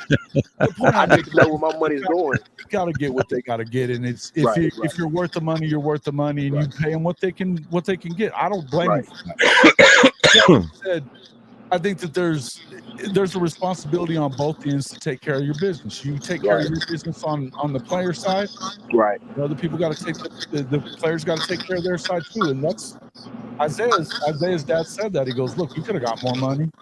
But Right. we knew that playing for Bill Bedenbaugh was more important to us. 100%. And Yeah. I think at the end of the day, development will always win out. So as long as you Yep. can show that, they have no Yeah. problem getting the guys they need. Exactly, Coach. Yeah, look, I mean, and I would look at it in terms. I guess a lot of people are saying, "Oh, well, you're going to lose that line class if you don't." Well, you would lose it if you got rid of Bill Bedenbaugh. Yeah, they're walking out. 100%. You know, Yeah. definitely. 100%. But I feel like Yeah. if you were going to have guys flip because of the way you played this year, that doesn't make a lot of sense to me either. Because if you're a 5-star, that probably should mean to you, well, I may get to play earlier. Yeah. Yeah, playing 100%. time. Exactly. Yeah. And He runs away from opportunity. And I've always been at the mindset, and I talked to a fellow podcaster on the regular, and he's a damn good one. I don't know if you've ever watched Ty Hayes at Around the Table Sports or not. Yeah, Ty. He's on the Bird app too. I talked to him on the regular on the phone, and he always says this somewhere in our 1 hour conversation. If Bill Bedenbaugh was to get fired, there would be offensive line coaches in the country getting fired wanting a piece of Bill Bedenbaugh. Right. 100%. If he got fired tomorrow, the next day he'd have a job. Come on now. Yep. We already know. 100%, man. We already know. I'm not on the Bill Bedenbaugh fire train, never will be. I'm not on the BV fire train. BV has brought our defense back to a level I have, and I'm a defense guy. I love my defense. Right. And he's brought this defense with Zach Alley. Zach Alley's coaching like he's got his hair on fire. No, I don't want BV gone. He's doing good things. Continuity is the best for me. Like, continuity. Bring everybody back. Yeah. And if you go back and look at Kirby Smart when he first started at Georgia, he had his growing pains. Right. So people need to chill the hell out on BV and just let him bring in his OC. Right. Let him get some more recruits. Help is on the way. I mean, and then you can make your judgment on BV after one season, after bringing in a top quality OC to the program. Yeah.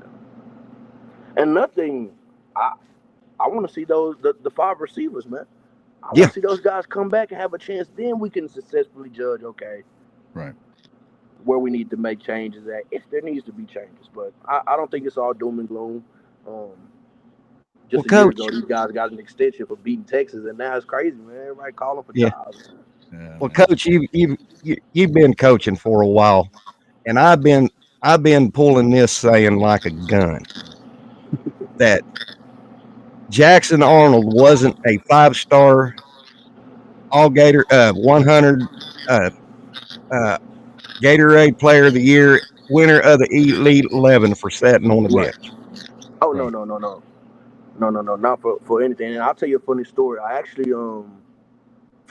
actually watched him because I went to North Texas when Seth Luttrell was there. So Jackson was a rock star at that point in time. Like, everyone knew Jackson Arnold was. Dan Geyer has a long list of quarterbacks that's come through that program. And literally, the offense that he was running then, very similar to, the offense that we saw with Levy. So coming into this year, I heard a lot of people saying, oh, well, Seth is still trying to run Levy's system, and that's what's causing the confusion. Well, it turns out pretty early in the spring, they scrapped everything and were simply implementing Seth's system. So there wasn't a continuity, so to speak. Like, Jackson was learning just like everyone else was learning. And that's coming from inside the building. So it's an adjustment period. They're all learning new systems. You got different ways of calling things, different ways of doing things. So to see the way, not saying this everyone, because there's bad fans everywhere, but the way, some of the Sooner fans turned on Jackson, and then now we see, a couple weeks later, you need the kid. It's like, in the future, let's just, calm down and let things play out before we just jump off the ledge and go to calling for people's jobs and discrediting people and counting them out. It's like, man, this is a team game. It's football. Right. No doubt. And I think, we're getting some feedback from one of you guys. Do one of you still have your YouTube up on? Probably me. I got you pulled up on the screen. Look, see, I got you on the screen. Yeah, you got it. That's probably It works. I was like, man, where's that coming from? So mute it or get it off of there. I'm actually about to head out. I'll join back a little later or another day, but I appreciate you having me on, Jason. Hey, thanks for coming on, man. We appreciate Nice meeting you, No Coach. problem. Yes, sir. Anytime, man. All right, I'll give you a follow on Twitter, Coach. cool. Okay. Yeah, that's definitely it was his. So yeah, I was hearing. He's a cool cat, man. Yeah, that was cool. Hey, Jason. But yeah. before we get further, Stephen G had a question about if OU if Just about to get to that. I was just about to get to that, and then Max said the same thing. 1-10 against top teams. That doesn't fly very long at OU. Yeah, that's true. That's true. I would say this though, guys, and they're invested in him though. And if you look at this stuff, if you look at where you are in this situation right now, let's see. Let me get. What's up, Coach Ricks? Welcome in. What's going on, fellas? How's everyone doing today? my guy, Coach Ricks. We're just about to answer this question too, and I'm glad you're in here so you could hear it too. But the first question first off, let's answer Stephen G's question. If they were to lose to Maine, would BV be out? I think that in that case, it'd be the one case that you would probably see them make a move like that. Now, I don't know for sure that they would, in fact, but because the truth is you're just in a bad situation. But there's no world that we live in that your fifth string guys aren't better than the guys that are at Maine. You may have a couple of guys here and there, but that's silly shit, right? Yeah. But for the people that want him gone this year, I absolutely agree with what Zias is saying right here. And with Mac, look, is his job on the line next year? I don't know that it is for sure next year. I would tell you that what is on the line? I mean, if they're the same as they are this year, yeah, then probably, right? Because that means that something hasn't worked out as far as you probably haven't worked out with your hire. Here's the reason that I feel like that it would be that way is because you're coming out of a year that Levy had a top 5 offense, right? Top 5 offense. This is not anywhere close. It's a bottom 5 offense. So that's a big jump. That's a big difference. But you also have to take into consideration what's happening here. Now, he did make the move. I felt like it was a little late, and you guys could take a look at the column that I wrote. I posted it in there in that was a great column, by the way. Twitter. Oh yeah. Thank you. It's on Twitter there, and I'll drop the link in the description here if you guys want to take a look at it. But it's on our website, hofmedia.us. But again, yeah, if they lose to Maine, sure, they're gone. But what do you think? What would they have to do next year? Coach Ricks, tell me what you think. This year being what it is, let's say they beat Missouri, they beat Maine, they beat Missouri. They don't win the last 2 games. I think that's probably the most likely scenario. What does that? And that puts you at 6-6. What do you think you have to do next year to keep your job if you're Brent? I don't think it has to be 10 wins or anything like that. I don't. But what do you think? I think my opinion is different because I look at different variables than what other people look at. I look at, was there certain instances that players were out? Was it injuries that caused this record? You can't punish a coach because a plethora of guys got hurt and forced you to start playing young guys earlier than what they were supposed to, and it looks terrible. Now, if no one got hurt, everyone was playing, we maximize our whole potential, and then we still struggled, maybe I would think about it next year. But next year, we got to look at the whole overall aspect of, is Sexton and everyone going to be back on the offensive line? Are these young guys that we're going to play here this week, are they going to mature and take up some of the heat off the offensive line? Are all of our receivers going to be back? So if that's the case, if all those guys and all those scenarios are are implemented, and we come back next year and we win, we go 9-3 or 10-2 or even 8-4, it is a progress in the right direction. I just think that people are they're so anxious to try and rectify a problem when they don't even know what the problem is. Exactly. So hopefully that answered your question, but I don't think he has to do that much here next year. I just think that we're so quick, we want results so fast as a fan base that we're not willing to look at the process it takes to get that. Right. Mm-hmm. And I think that's where you look. I think all Sooner fans are anxious to win. You Yeah. know, I think you go into the SEC, you get kind of sick. Everybody's sick and tired of hearing how, you know, are you SEC ready? You guys aren't SEC ready. You know, this is way bigger than Oklahoma. You know, we're all here sick of the shit. Okay. Yeah. But I think you have to take into consideration that firing Brent Venables is going to set you back. Mm-hmm. It's going to set you back. No matter if you do it this year, you do it next year, whatever, it's going to set you back because the facts are there's not many people in this country that can recruit the way that this guy's recruited. And listen, you know, we've had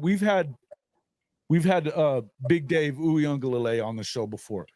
He was as big. He said that he was as big a part of getting DJU to go to Clemson as anybody was. Mm-hmm. Yep.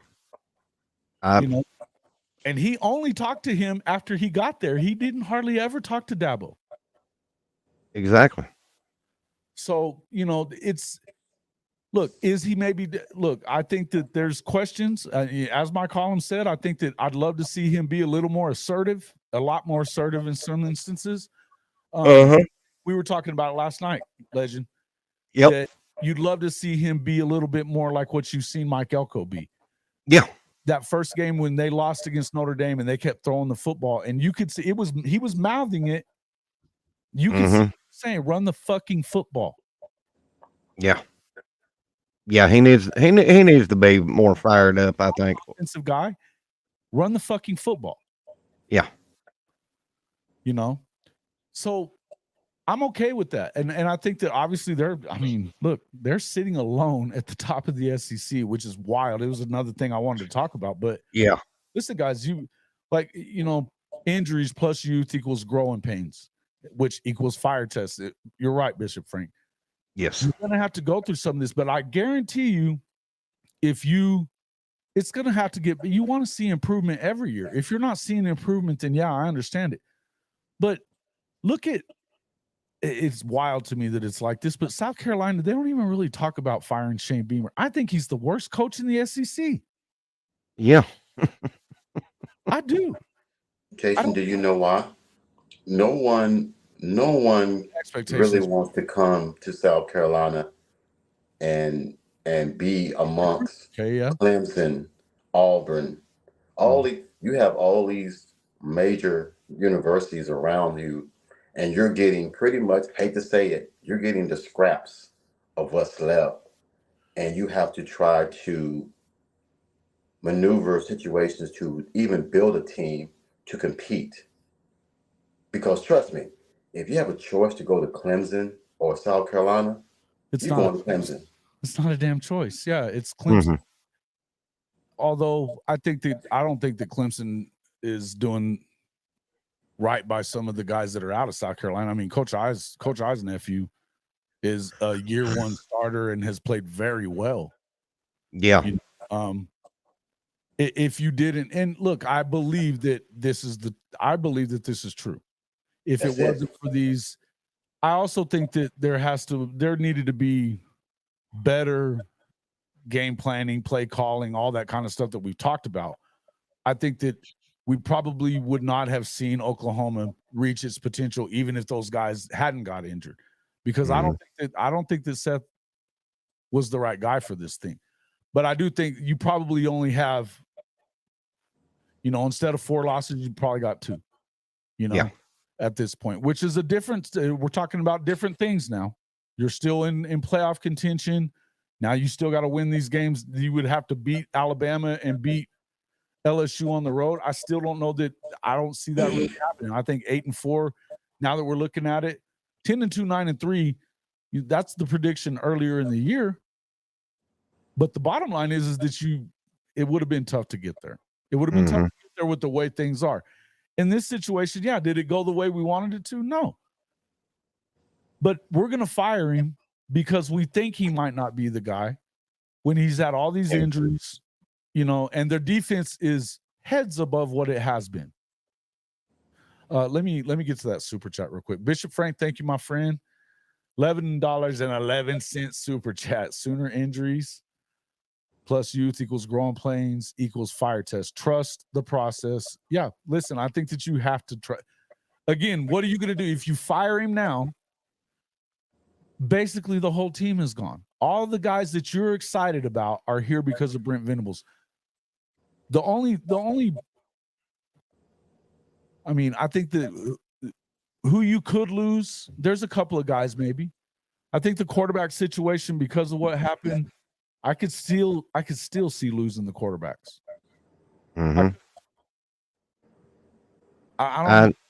I'm not saying that for sure they're leaving, but I'm not going to sit here and tell you what Jay's telling you, that they want to stay. Both of them want to stay, and they're both going to stay. I'm not going to tell you that. I don't believe that. I told Jay that I don't believe that. That's where I'm at on it. Now, could I be wrong? Sure. I could be wrong. I'm not wrong. One of them. Can I ask you guys a question? Yeah. Yeah. Very important one. Something that no one's talking about. We play the same schedule next year, correct? Yep. Very same schedule. We competed in almost every single game with, like I like to say, a lunch pail, mop bucket, mop, and tweezers. We did everything we could, and that game was almost winnable. What happens next year when Oklahoma's come back full throttle? Yeah. Oh. Yeah, and I mean, Mac, back you said that he set the program back. Did he set it back, or did he? Who did? Didn't win. Mac has set BV. the program back with the lazy tire. Did he make a mistake? Yes. And you say I don't think he set the program back. I don't know that you set the I think you could have set the program back with the quarterbacks. Yeah. Setting the program back is, if Lincoln had a top 9, we're getting top 30 and top 40 recruiting classes. Yes. We're not. Correct. We're getting better recruiting classes, and we're getting better players on the defensive side of the football, not just the offensive side of the football. Mm-hmm. It blows your mind, T-Boomer, how bad they are. The injuries got us. Boomer fans, we just need to stay strong. And I agree with you on this stuff, but I don't know that it blew my mind. Look, you've got an SEC that's in turnover right now. There's a lot of turnover. And I mean, I don't know how many people, I can tell you, that if you watch this show, damn good and well, I have never believed in Missouri. Nope. And and as much as, look at where A&M's at, do I think they win the SEC? No, I don't. Nope. I think that Georgia wins it.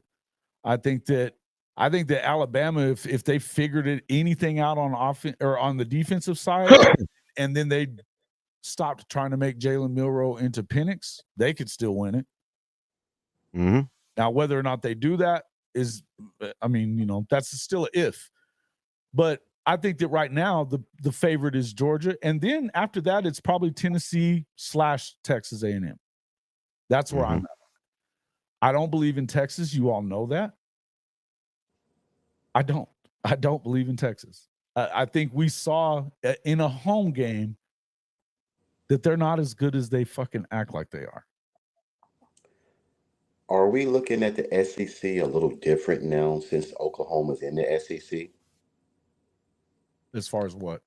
Because normally, if we were in the Big 12 and the SEC was the way it is right now with so many teams undetermined, or what's the word I'm trying to find? A lot of teams that are struggling, that are not separating themselves like they normally do, the Georgias, the Alabamas, and things like that.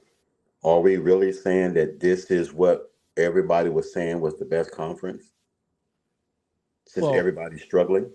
talent-wise, I think it clearly is still, because I think you're seeing, because of the fact that, yes, Saban left. So there's a Yeah. power vacuum that left with Nick Saban, right? He lost a couple of key players. To lose Caleb Downs to Ohio State, that's big. I mean, you didn't lose him to, but you didn't lose him to Georgia. So what you really did was you brought more people into the mix, I think. Bishop Frank with another super chat. Thanks. Whom fans saw Vanderbilt's success. I don't think that anybody saw what it has been. Now, I would say they beat Alabama, but they also lost to Georgia State. Yes. Right. So this just tells you that there's some uneven play. But I would tell you that you never saw. I mean, we talked about quarterbacks. We were talking about Shedeur Sanders the last couple of days. Shedeur being as good as he is, he's completed 80% of his passes for like the last 5 games. 80. So when you're doing that, you're going to give your team a chance to win. They've got really good receivers there. You talk about Diego Pavia at Vanderbilt. That guy is a dual threat. And not only that, he's a freaking dog. He is. A junkyard dog. It's like having the nastiest linebacker playing quarterback. Yeah. Yes. You know, and he's just, you think about how Baker was, get him going and see how the hell that was going to go for you, right? Remember when the Kansas guy wouldn't shake their hand? They put 40 on him in the first half. Yeah, and then he grabbed his crotch. The old crotch grab. Yeah. Well, here's how I look at it. I'm going to make my assessments at the end of next season. Like I said, after BV gets the OC coach, we get our full complement of players back next year. And yeah, quarterback. See who you have at quarterback. And then at the end of the concerns me is that's where I'm concerned. Yeah. And I'm sorry, people, I'm not going to mention any names, but they're already saying that OU is going to go 6-6, 7-5 next year. How would you know that? How would anybody? How in the cornbread hell they're drinking their own fucking bath water is what they're doing, and they don't know shit from good apple butter. Don't know shit from good apple butter. Now that is analysis that you can only get here, guys. I love it. It's good. You're right. I said it on your video from you and Coach Rick's last night. I seen that analysis, right? Yeah. I'm just getting sick of people, and I've heard Coach Ricks and Coach Royball talk about this together.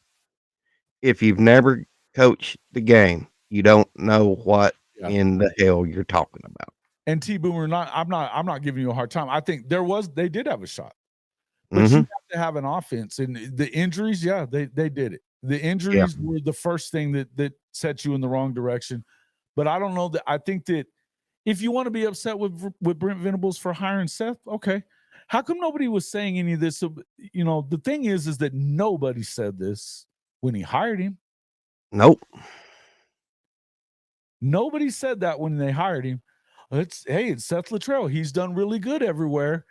He's going to do a good job here. He's a Sooner. Everybody was happy about it. If you were going to tell me that you weren't, I'm telling you, you're full of shit. As a Christmas turkey. Because we know better. I want to tell me one person, any of you folks in here that are, if you want to say whatever, I didn't see a single person in my audience that had a problem with Seth. I didn't. I'll raise my hand and say I didn't. I think that Brendan Marion was on my radar last year. Colton Ecke was certainly on my radar last year. We talked about it a lot then. Yep. We talked about it. But I didn't have a problem with it either. I think that if I had a preference, it would have been Matt Wells instead of him. Yeah. But I didn't have a problem with them making that move. I wasn't sure what I thought about Joe John being part of it.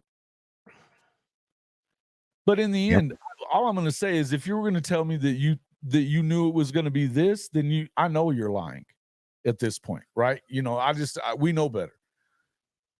We all believed that he was going to be okay. Sooner in Texas, chicken in the bread band, picking out dough.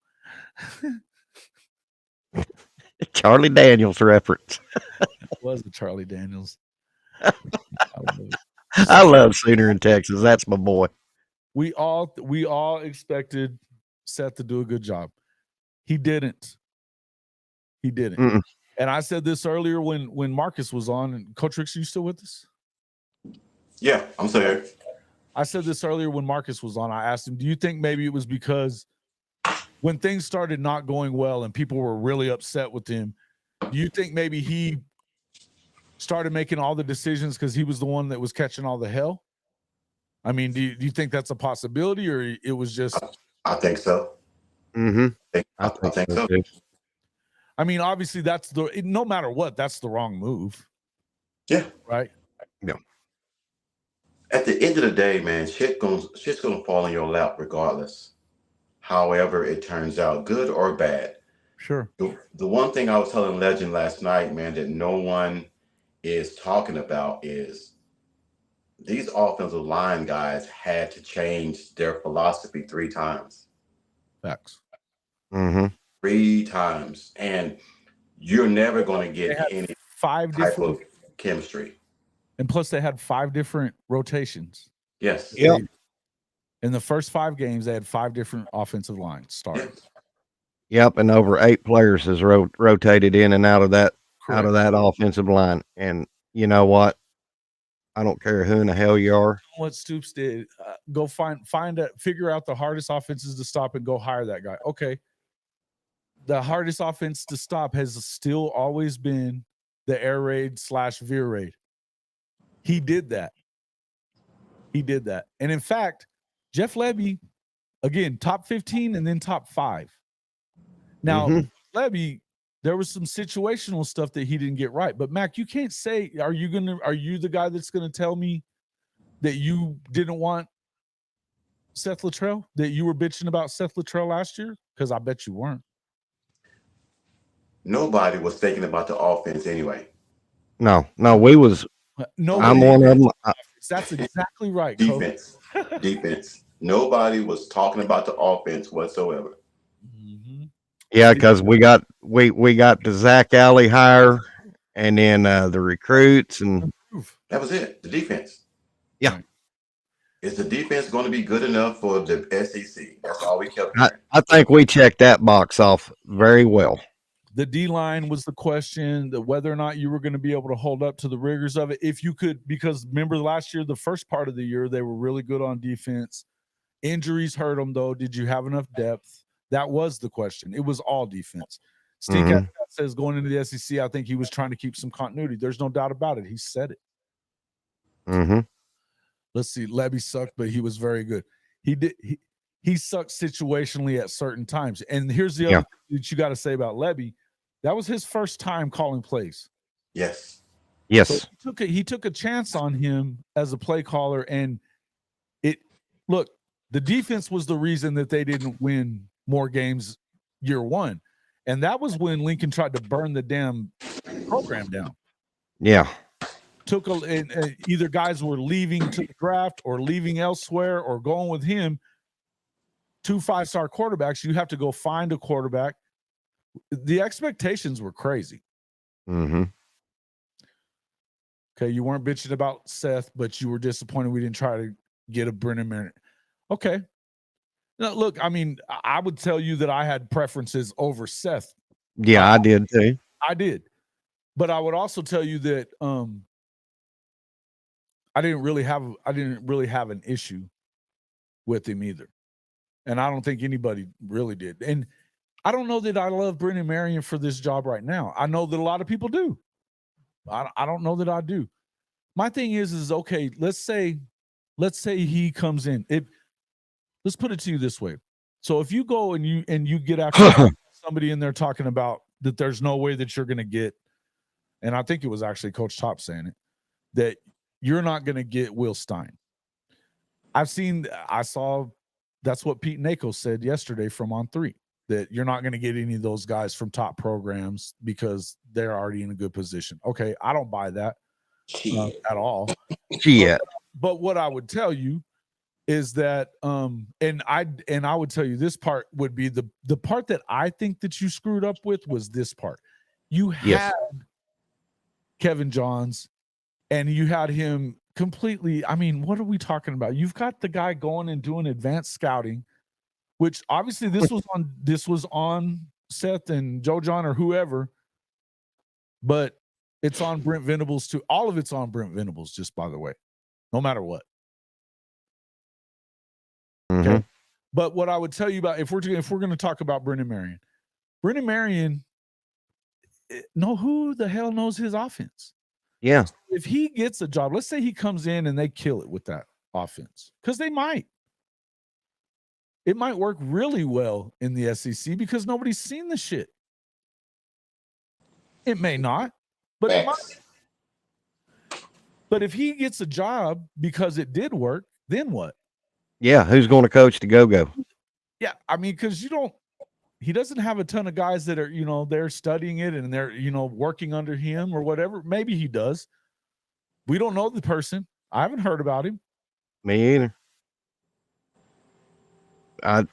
That's the issue I take with Brennan Marion. That's why I kind of pumped the brakes on Brennan. Because I tell you who I'm really wanting is Andy Kotelnicki. Yeah, me too. I like Andy a lot. And the reason I like Kotelnicki, look what Kansas is doing now. And compared to Penn State doing, it's what Kansas isn't doing, right? Yeah, so I was going to look that up real quick. I had it a few minutes ago, but while you're doing that, Jason, my brother-in-law came over last night for Halloween, and we were talking about Oklahoma. And you know what he told me about Coach B?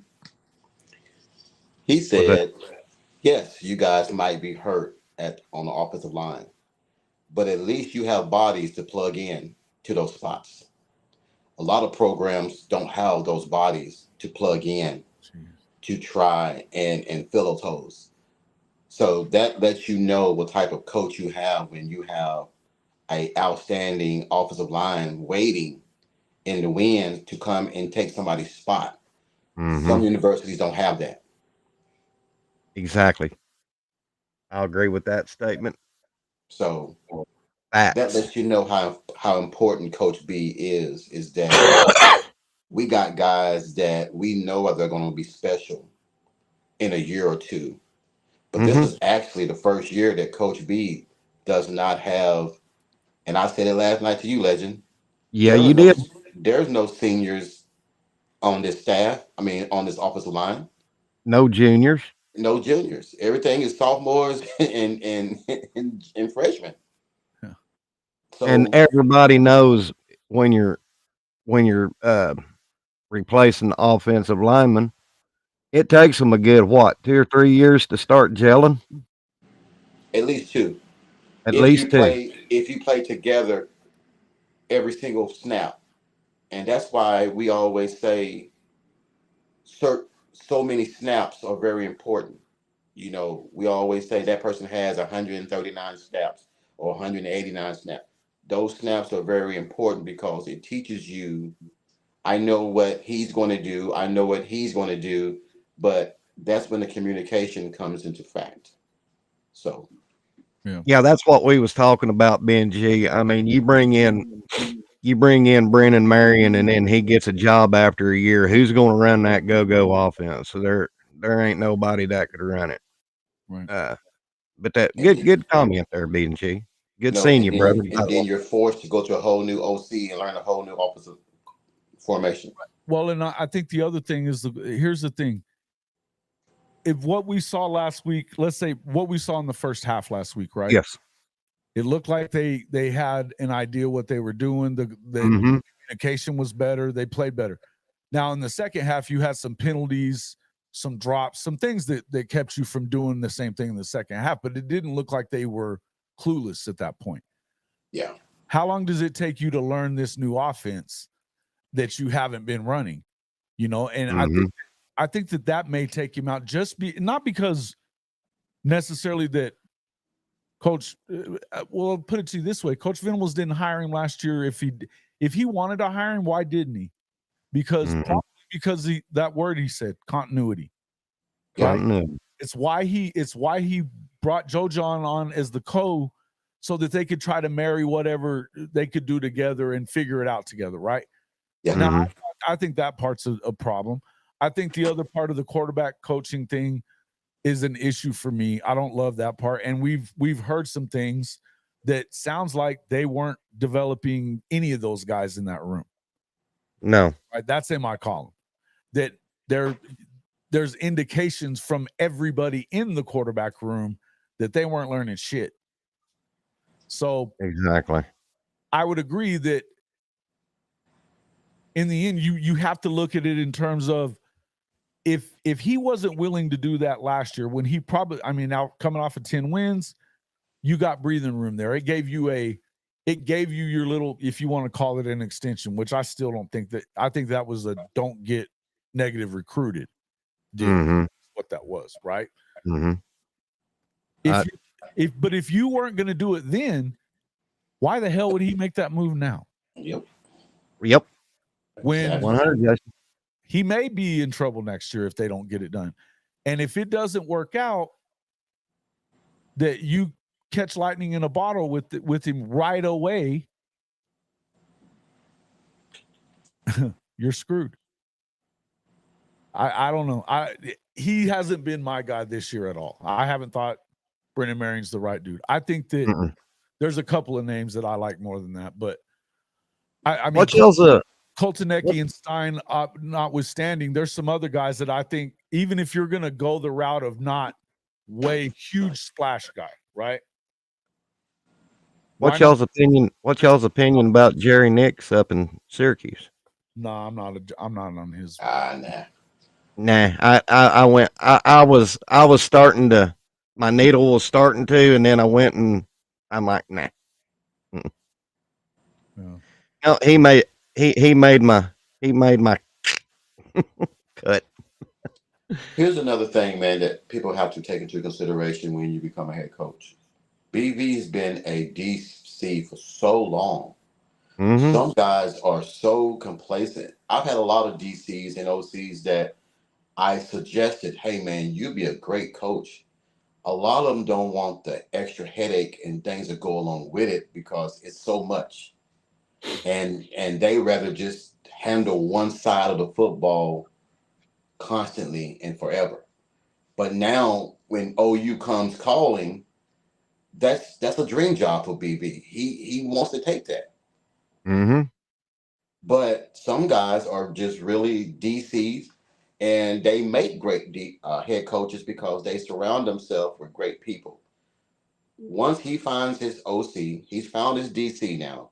Once he finds his OC, we will start to see BV progress and excel, and the wins will come. It's just hard, man, when you have to depend on someone else, man, to hold up their end of the bargain and trust them to have the same philosophy that you have. Yeah, exactly, Coach. And do you think that development is still happening in spite of all of the injuries? As of what? I'm just reading the comment here. If that is the truth and no development is happening, BV should be on a short list. The head coach oversees everything, yes. But to say that if the punter is not progressing, it's the head coach's fault. Or if the running back is not progressing, that's the head coach's fault. We can sit here and say, yes, everything falls in BV's lap, and it does. But I'm going to tell you right now, that head coach is not in every damn room every single day. No, he's not. He has guys that he trusts because the way we have. Where accountability comes into play, though, guys. Think about this. This is how I do it. We have a coaches meeting. I tell my running back coach. I tell my offensive line coach. I tell my tight end coach. I tell everybody the way that we're going to do things this week versus X, Y opponent. These are the things that we're going to focus on. Everybody got it? Let's go. That's it. And then I trust that these guys do what they say they're going to do. Okay, so and what Benji was talking about, he said that was in response to what I was saying about the quarterback Yeah. coaching itself. Okay, I got you, Benji. I wasn't dogging you, brother. I wasn't. But I wasn't saying nothing negative. I want to answer the question because what you guys are talking about, I agree that I'm not expecting Brent Venables to become a quarterback coach. That's not what I'm expecting. I'm expecting you to hold people accountable. Yes. Now, I will say this. We think it's late, but he did fire the guy. Mm-hmm. And he did he moved to fix it. They did have Kevin Johns there. He's won the Broyles Award before, or been up for it a few times anyway. Mm-hmm. He was up to get the Duke head coaching job, and he's the one that has as good as they were on defense, you got to score points to win games, especially at Duke. So what I can tell you is there's no way that you can do all of it, right? Which comment are you talking about there, Crow? I'm sorry, I may have missed it. There's a bunch of them. I'm just going to go from there again. I'm going to go from what I seen in the first half. Jacob Sexton was doing his job on that left tackle spot. I mean, he had it locked down. And Jackson looked more poised than I've seen him all season long. He looked confident. That's just from this week. So it was the right move to do it. He made the move. But what I would tell you is the accountability part is the question, right? The accountability part is the question. We felt like if anything, here's what I said in the column, and I'll tell you guys this again. He knew what was going on. He had to have known it. If we're hearing it out here, yeah, then we know something not good. And so I think he was slow to come around. And he's still learning. We know this. And you can give some of it a pass. In year 3, you're giving less of it a pass. Yeah. I agree with people that are saying that.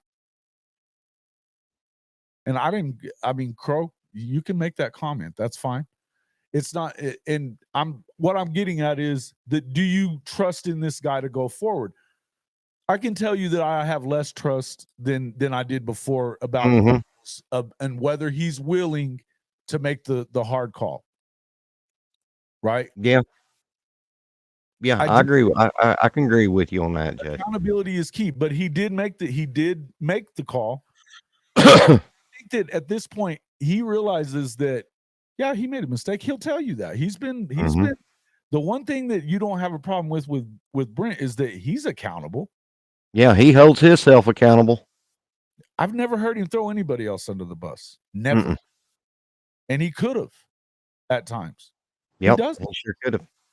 So if what we want is accountability, then now what we want to see is actual improvement in some of these areas that you're being accountable for. I think people are sick and tired of hearing him say, we got to get better. We get it. We get it. But, go ahead, Jason. That's how he is. That's how he is. And just what you're going to hear from him. He does want to be better. He wants to win. I think it hurts him as much as anyone that they're not winning. But in the end, I agree. Look, Crow, I'd say I agree with you that Seth's gone. Thank God he is, right? The question is, who are they going to bring in next? I don't know. I would tell you that I don't think that it's going to be Brennan Marion. But I know Pete Nakos thinks a lot. There's guys around the country that believe that that is an option. And here's the real story. I couldn't tell you who they're going to get. I can tell you who I like. Yeah. I can tell you the guy that I think is the best guy for the job.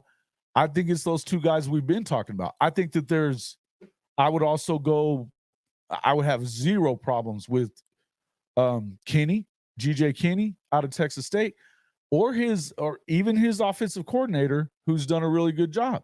He's been with GJ for a while. He knows what they're trying to do. Now, I don't know that you make that move because he doesn't have a ton of experience either. Exactly. So it's almost the same as, okay, well, we're going to stick with Joe John. I don't think you can stick with Joe John because you can't afford, if you're Brent Venables, you cannot afford to have anybody think, well, bullshit. I don't like it. That's another lazy hire, because if it's a lazy hire and they are not immediately really good, oh boy, then you're fucked. yeah. And I said this with Coach Ricks last night, and I said it to you on the phone. Seth has sired me from former players being coaches. Really, really sired me. Well, I think that's another narrative that's been going around quite a bit too. Mm-hmm.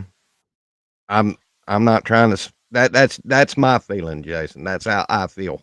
Not Arbuckle. Jimmy Satterfield brings up Arbuckle. I like Arbuckle. Washington Yeah. State, like him. Who's the guy? I also like the guy that's we've talked a little bit about Tulane. This guy's been with the head coach at Tulane when he was at Troy, and they've averaged over 40 points every year. The guy knows what he's doing. He's been calling the plays too. I think they're an offensive system that it's kind of a 1-2 punch, but I think the guy would be definitely ready for that job. The more I look at what he's saying, I love it. Mm-hmm. What Right? about Shanahan up in Indiana? I'm not on that train. Me either. They haven't played anybody yet, number one. Number two, he's not a quarterback coach. No. So I just you're gonna have, unless he's, I don't know who they're bringing, but he's been part of a co-offensive coordinator thing going on up there, and I don't know how much either one of them have to do with it, or if it's the head coach that's calling those plays. But I will tell you, Indiana hadn't played anybody. No. In a couple of weeks, they play Ohio State. We'll see how good they are. Yeah. Exactly. So it has to be it has to be a high name, guys. It has to be somebody real important. It's going to have to be a Kotelnicki or a Willie Stein, or I don't know that you necessarily get those guys though. So who's next? Who other than them? Let's say I would take the Texas State coach. I really would. I would take the Texas State coach.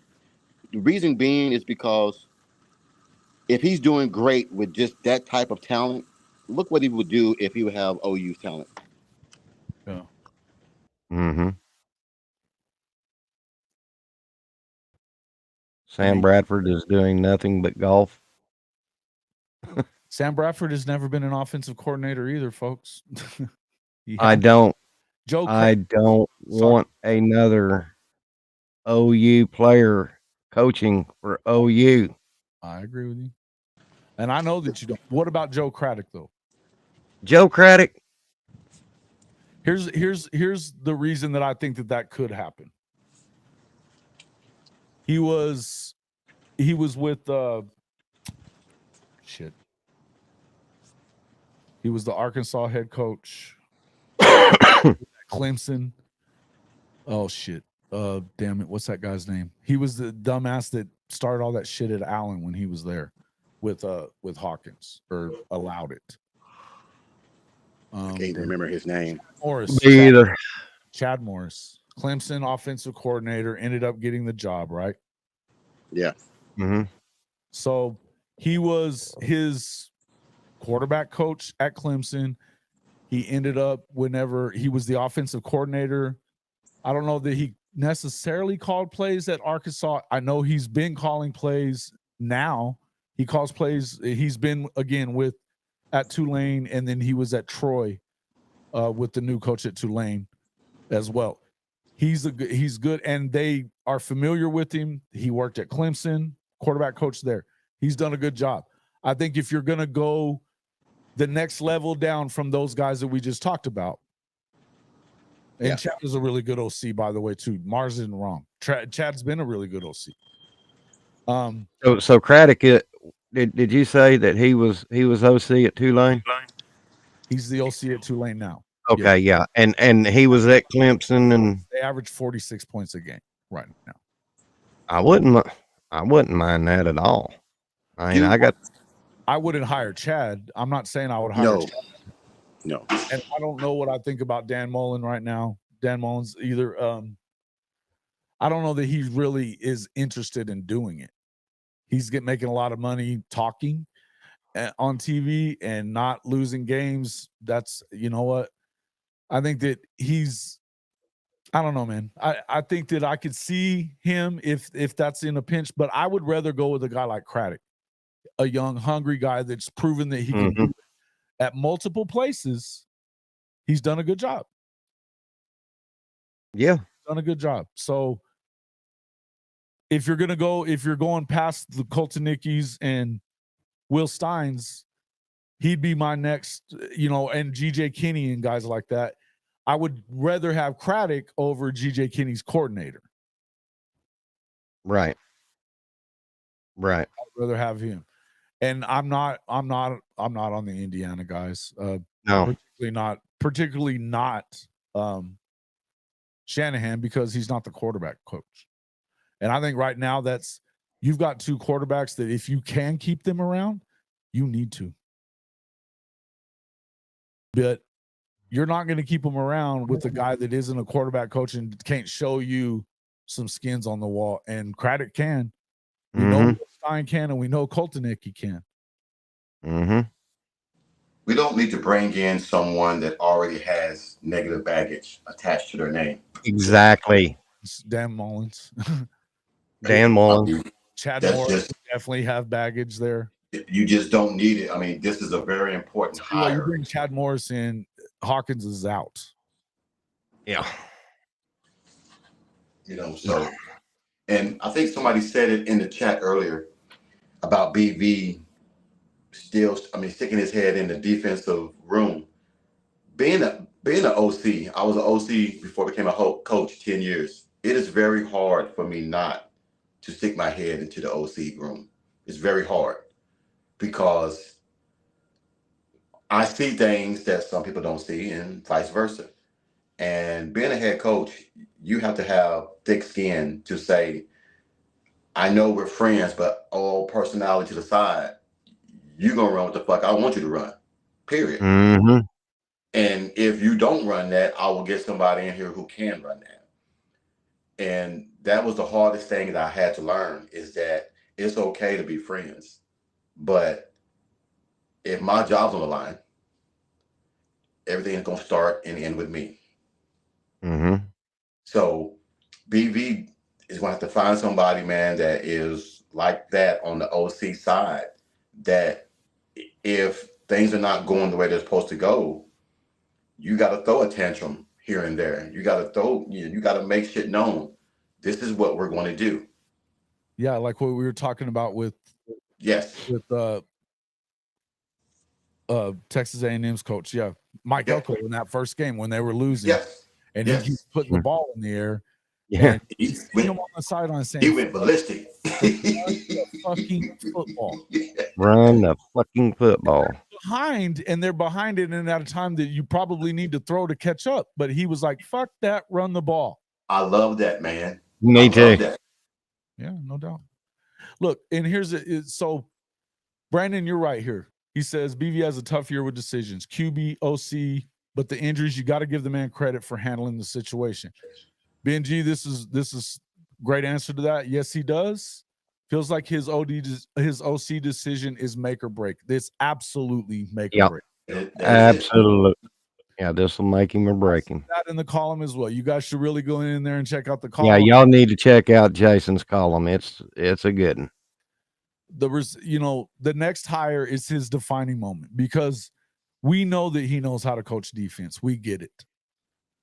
But we thought that everybody thought, including Joe C. and everybody else, that by bringing him in, if you can just even be close to what you were offensively, and guess what? We're going to help you and let you hire the best guy you can hire, which he did. They were paying $2 million a year for Levy. And he was putting up numbers. He was. Now that defense is built, though, it's gone from top 5 to bottom 5. That's not okay. So it absolutely will define his time at Oklahoma, whether or not they get back to what is the status quo at Oklahoma on the offensive side, or somewhere close to that. And that with that defense, you can win a championship, because that, make no mistake, not even SEC championships. Yeah, they want to win those too. You got to win a natty. Yeah, you got to win a natty. You got to show that you can win a natty, and you can put a team together that can win a natty, compete for a natty. If you're not doing that, you won't be here. But right now, if we knew coming into the year that defense was the thing in the way, and now it's not.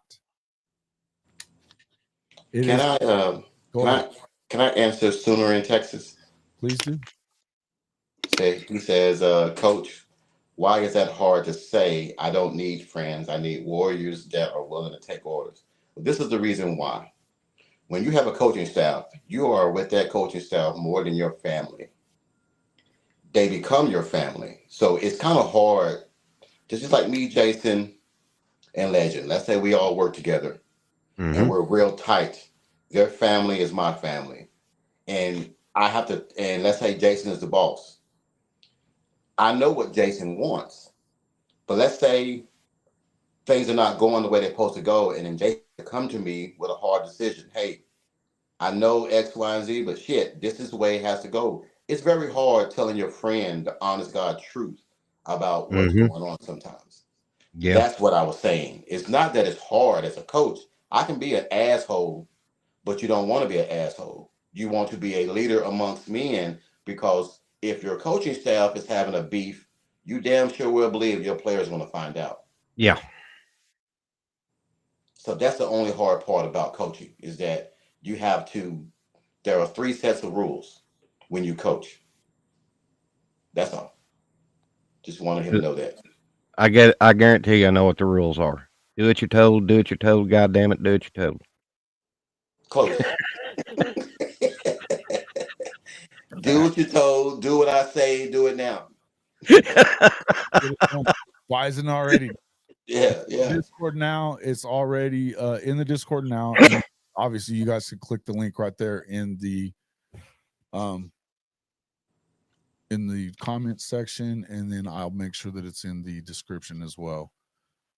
Actually, I can do that now. But yeah, I mean, look, in the end, you have to look at it in terms of, you got to get it done, man. You don't have a choice to get it done. And he did put himself in a position by making that mistake, because if you notice, I mean, I'm going to put it to you this way. Let's assume, and you guys know how I really feel about this, but let's assume that Sark is now really a good coach. Yeah. I'm just a little bit. But let's assume Sark is a really good coach now, right? Well, but it took him 10 years to become that guy, right? It takes time for everybody when their first time becoming that. He worked under, an unbelievable coordinator at USC. Yep. Norm Chow. He worked for amazing head coaches both at USC and at obviously Alabama as well, right? He knows how to win, but he had never put it together. He put it together and finally won a conference championship last year, goes to the playoff. They lose again, but assuming that they continue to be good, again, that's an assumption that I'm not going to make, but let's just say that. It took him a while to get there. Okay, but you haven't heard the same stuff about Sark that you were hearing about Venables. Venables has won more as a coordinator. He's won more. Yeah. As a coordinator, and been around multiple also championship coaches. Multiple championship level coaches that he's learned from, but nobody's given him that same love. Belief. I think a lot of it has to do with they trust offensive guys, they don't trust defensive guys for whatever reason, right? Right. Exactly. I mean, I think if you look at the recruiting and you look at the kind of players that you're getting, not just in terms of their ability, character, it's just, I mean, how many times have you guys heard me say that the floor was raised? Yep. It's particularly on the defensive side. Somebody asked me, why is it that it looks like Woody looks like he's just not the guy anymore? It's not that he's any different necessarily. In fact, he's probably better than he was when he came in. But guess what?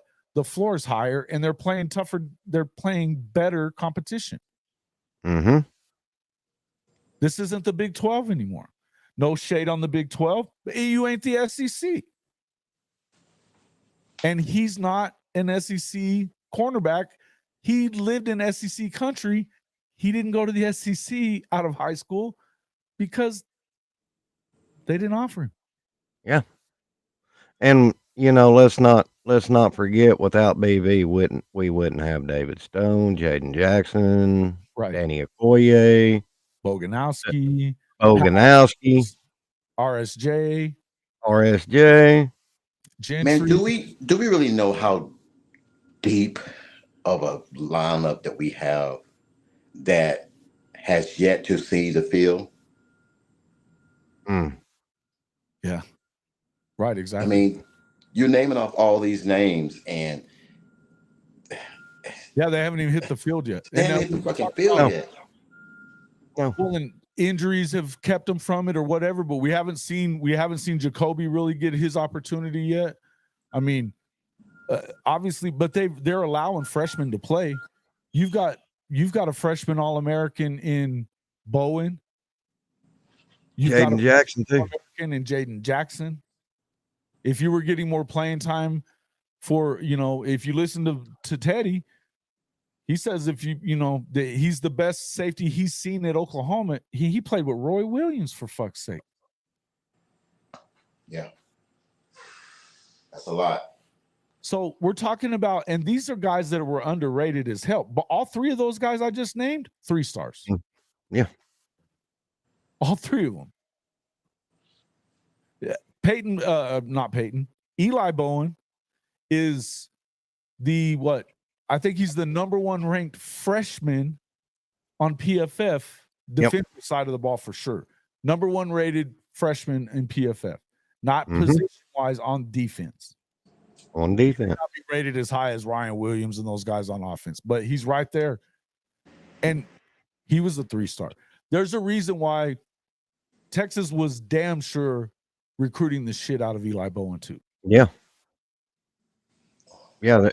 That's learning from you and other podcasters. When OU does get, they're in the running for a recruit, the first thing I look at is who's offering him. It should be the only thing you look at, really. Yeah. Exactly. And damn good and well, Jason, who was foaming at the mouth for Danny Okoye? Everybody. Well, there was one coach that was really wanting him. Nick Saban. Yes, he was. 3-star. Why? Because he didn't play it. Hey, you know what? He played at Noah. Marcus is helping with a kid that I know in New Mexico that isn't. He's a 2-time All-State player. 2-time All-State player. He's won. They're about to win their 3rd state championship. He doesn't have a fucking offer. What? He sent his tape out, and these coaches their immediate reaction, same thing that they used to say about when Darian. What's wrong? What's wrong with him? Grades bad, you get in trouble, blah, blah, blah. First thing they ask. They just can't believe that they wouldn't know about this kid. Well, you know what? It's because you motherfuckers are lazy. That's it. That's it. And we're talking about a guy that's a 6'4", 220-pound defensive end that sacks the shit out of quarterbacks. 6'4". He may not be. Maybe he's not in his position. I don't know. He's a stud athlete. 2-time All-State. First team All-State. That was his sophomore and junior year that he did that. Damn. So chances are he's going to be a 3-time All-State first teamer and win 3 state championships. Got a possibility of doing both, right? Don't know. But the reason, he looks great, but he plays bad competition in New Mexico. Damn. Well, he plays the same competition that Landry Jones played in New Mexico. Mm-hmm. Yep. Yeah. Hey, Again, I appreciate it, Bishop. What am I cooking? what are you cooking? It's I thought cooking. Eli Bowen was a token offer due to Peyton. I'm not sure that Eli isn't better than Peyton. I love Eli. You know, I don't know that they're damn good. They're both damn good, right? And I'll say this. I'll say this part. Yeah, I'm a fan of Eli. I also think, you know what, if we're having so much issue with the other side at the corner, and I guess we're starting to hear that maybe Makari's hurt. Whatever's going, I don't know why Jacoby's not playing, but if you really have an issue at corner, why is Peyton not playing corner? We saw him running with Andrew Anthony step for step as a true freshman and getting his head around on the ball and getting an interception on a deep ball. Ran step for step with one of the fastest guys in the country. He's that guy. So, yeah, I mean, you're loaded up at that safety position. To the point that he has to him Bowman and RSJ kind of rotate. It's positionless in this secondary anyway, but I just feel like, yeah, I don't think that you're necessarily wrong. Yeah, you know, Eli might be. He's damn sure a hard ass worker. He is, He's in boy. your damn hip pocket for you receivers. So you're gonna have to do a lot.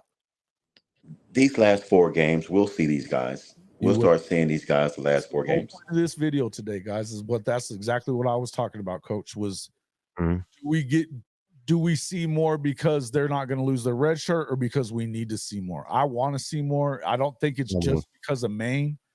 I love it that Isaiah Autry-Dent is going to get an opportunity this week. I think if he looks like it's not overwhelming for him, then he's going to be good. I think he's going to play more next week and probably the week after that. Yeah.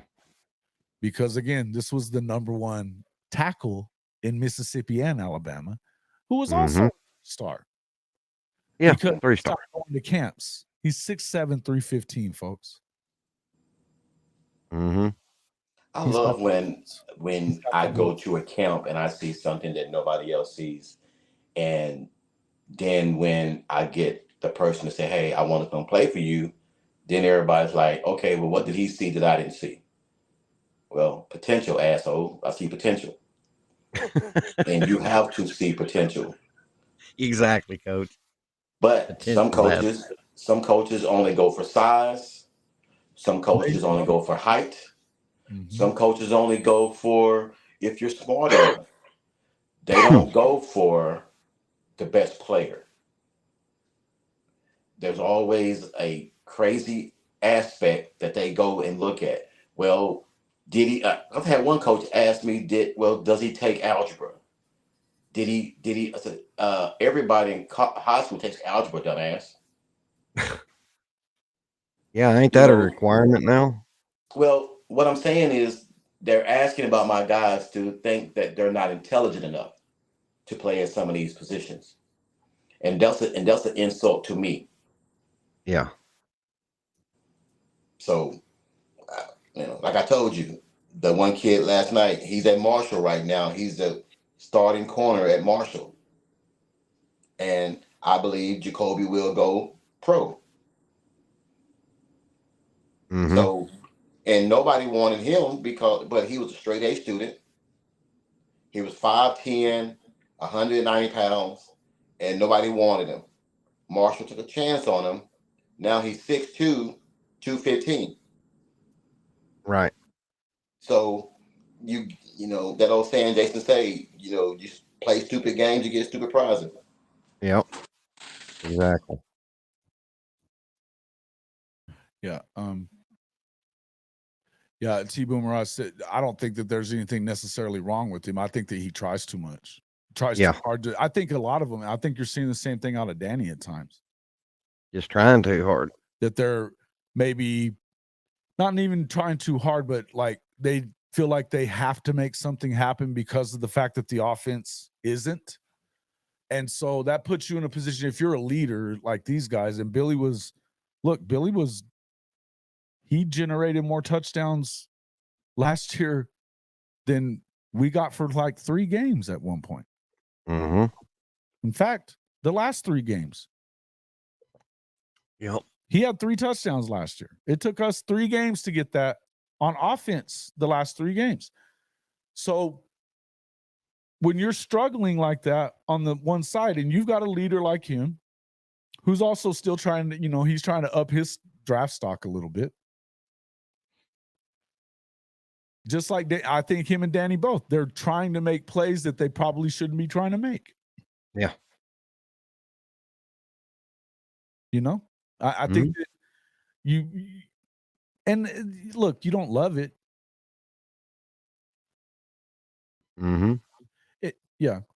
I think that they've more and more sucked here lately too. It's just, but I go back to thinking about that, like the Auburn game on that 4th down. That guy walks into the end zone if he doesn't go in there and stick his shoulder on that kid's knee, right? Yeah. That running back, he walks into the end zone on that 4th down because Billy was the only one to meet him in the hole, the only one. And look, he still gets it. He sees what's going on. I think at times that they're all looking because they're all trying to catch, except for everybody but Kanai is looking in that backfield. Kanai's looking at the receiver the whole time. They're all trying to a little too hard, and they get turnovers. But again, I would just tell you that you have to. I would love it if we were getting a little bit more. And I agree with what you're saying. I just don't think it's just that, right? I just don't think it's just that. I don't think he's a bad player. I don't think anybody should really think that. I think he's trying too hard. He's trying to do too much. Not necessarily too hard, trying to do too much. And I think the same thing's going on with Danny at times. I think the best player on the defense this year has been Kip Lewis. Mm-hmm. Kip is him. Well, I say the best in the back half of the, Yeah. We know what you're saying. Jennings. For sure. I mean, there's guys on the front 7, in the front along that defensive line that are just take your pick. Important, right? But I think that I've heard D-Mac say it. I've heard a lot of people say it. Kip he's Johnny on the spot. He's reading it. He's not making plays. He's not making any bad plays, it seems like. Well, I tell you who's going to be a up and comer though. An up and comer though would be Sammy Omasigo. Oh, I think that he's on another level than Kip probably is once he gets it. Once the light flickers. Him and Phil Picciotti. Oh, dude. Phil Picciottti's a bad motherfucker too. Another 3-star, by the way.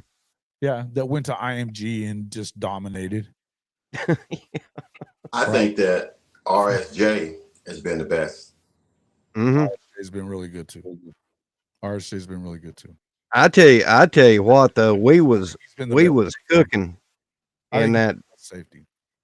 We was cooking in that backfield until we lost Kendall Dobie. Well, unfortunately, yeah, and then we keep talking about, man, I'd love to see our guy from Tulsa. Yeah. Shit. Gentry Williams. Gentry. Yeah, I mean that. God bless him. Oh, a bitch. That's tough, man. And it's it sucks for him. It's kind of what we've been saying the same thing about with Caden Helms. Is that you just keep on getting hurt, and so, man, I hope we see more of Caden this week. Me too. And next week, and because I don't think that there's, aside from maybe Devon Mitchell, who by all accounts I don't know that he's ready, but maybe we freaking get to see a little bit of Devon over the next 4 games. Yeah, that'd be great. But that'd be wonderful. Caden Helms deserves some time. Mm-hmm. Because he went through all that stuff and shit. The last time we saw him, he made a better block than I've seen most of the offensive linemen make. I know. Yep. All year. Yep. Love to see what him. What round do y'all think Danny and Billy will go? Yeah, I don't think that they're playing badly. I don't think that they're. Well, what Danny's still third in the SEC in tackles. Mm-hmm. I think he's a second round, maybe third. That's what I was second, third round. Generally go in the first round, so that's not going to happen. It just doesn't happen. I think that Billy, size wise, maybe not. I think he's third or fourth round, possibly. Mm-hmm. Yep. Yeah. Hey, Jason, I got to get out of here, brother. I got to run my brother to a doctor's appointment today, and yeah, I'm about to have to split too. But I was just actually shit. I do have to split. I got stuff to do. Thanks for always having me on, Jason. I enjoy you and Coach Ricks. Coach Ricks is my dog. Hey, give me a score prediction for tomorrow. Score prediction. I've already give it to the Coach Ricks, but I'll give it to you. 45-7 OU. 45-7 OU. Lock it in. Lock it in. Lock it. All right, man. Thanks for coming in, Sooner Legend. Make sure you get over to the Sooner Legends podcast. Care, brother. Become a subscriber. You know he's Become a member. Become a member. You can now become a member of the what do you call your members? And I don't know that. Are you talking about the levels that they can join? Mine's the Mafia, the Hall of Fame Mafia family. I haven't help me come up a name for my family. I mean, you got the Mafia, Hall of Fame Mafia. Well, hey, I would say something, but I'm not. Member, and we can help. We'll help everybody that does that. You'll get a chance. Hey, if we can get Legend to, let's say, 20 subscribers this week, I'll give away 2 T-shirts. I got one for the prediction. I'm giving away one for the prediction. I got a list of people who gave me their list last night. So, okay. I'm going to definitely do that. But you can call them the. No, can't say that. No. Jason banned me. We could do the ass cheek members, the membership for. Hey, that's gonna be mine. As soon as he hits that one, left ass. Cheek. Left ass cheek. By the way, I'll say this, but hey, thanks for coming on. Not problem, Jason. I'll holler at y'all later, guys. Okay, my guy. Take care, bud. Appreciate you. Take care, Coach. All right, bud. So let me. I'm going to share this screen real quick too for you guys. I wanted to, while we're here at this point, if you haven't already hit that like button, I want to know why, because we've been talking good stuff for you guys all day today. You can also help out. We've got some new gear in our store here. Obviously, this is the Sooner Magic hat. We were just talking about Sooner Magic. This is hofmedia.us/pod-merch. Right. So get in there and check that one out. And also have I gotta show this one off. Hold on just one second. You stupid. You don't like this though. But yeah, the Sooner Magic hat, obviously that's a good one. And then you can, as you can see, you can get over here and check out. Oh, that ain't the right one. Go to HOF.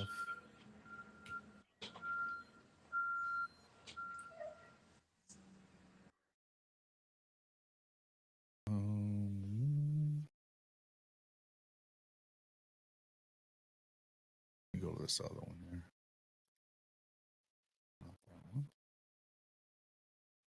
All right. So as you guys can see, you can hit the all products here. You know, this is simple stuff to find, but look at there. Look at this one there, Coach. You can even I heard you talking about on your show last night getting a shirt and putting it on your wall. Left ass cheek. Yes, sir, D. You don't even have to put a shirt. You can buy an actual picture and do that. Hey, guys, it's freaking hoodie season. You want a Sooner Magic hoodie? You can get the Hall of Fame hoodie. I've got one of those coming. These are actually the new style that's part polyester, part cotton. We've got Sooner Magic stuff here. This is a different one here, a little cheaper. The Sooner Magic stuff. We've got a lot of horns down gear. Oh, yeah. Texas Fears, Oklahoma. And if you notice this one, I actually changed the Hall of Fame logo to have the OU in it as well. There you go.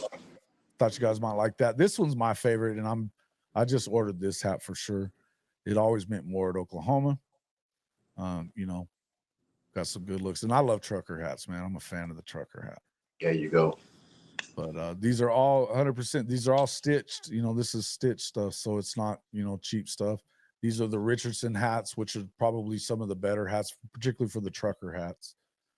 So I'm a fan of those. But yeah, you can get in there and check all those out. There's a lot of stuff. And look, if you have ideas of stuff you'd love to see in our merch store, let us know. You know, anybody that wants to get the left ass cheek stuff, we've got t-shirts as well. Also as part of that. We did those. Let's see. I think I passed them. Maybe. Yeah, there we go. There you There we go. go. Right of the left ass. Ass cheek. Yeah, you see it better on the gray t-shirt there, but so it's a little booty for you. Right off the left ass cheek. Right off the left ass cheek. Just how coach probably yelled it at his damn running back. Right? Oh, I always do that, man. Guys, get in there and check that shit out as well. If you want officially licensed Sooner gear or whoever you may be a fan of, you can always go to Hall of Fame Fanatics store. It's hofmedia.us. We make it easy for you. You just got to change the back end. hofmedia.us/fanatics. hofmedia.us/fanatics. And you can jump in there and do that as well. All that stuff is coming in. Hold on. hofmedia.us fanatics. There is the Fanatics store, and you've got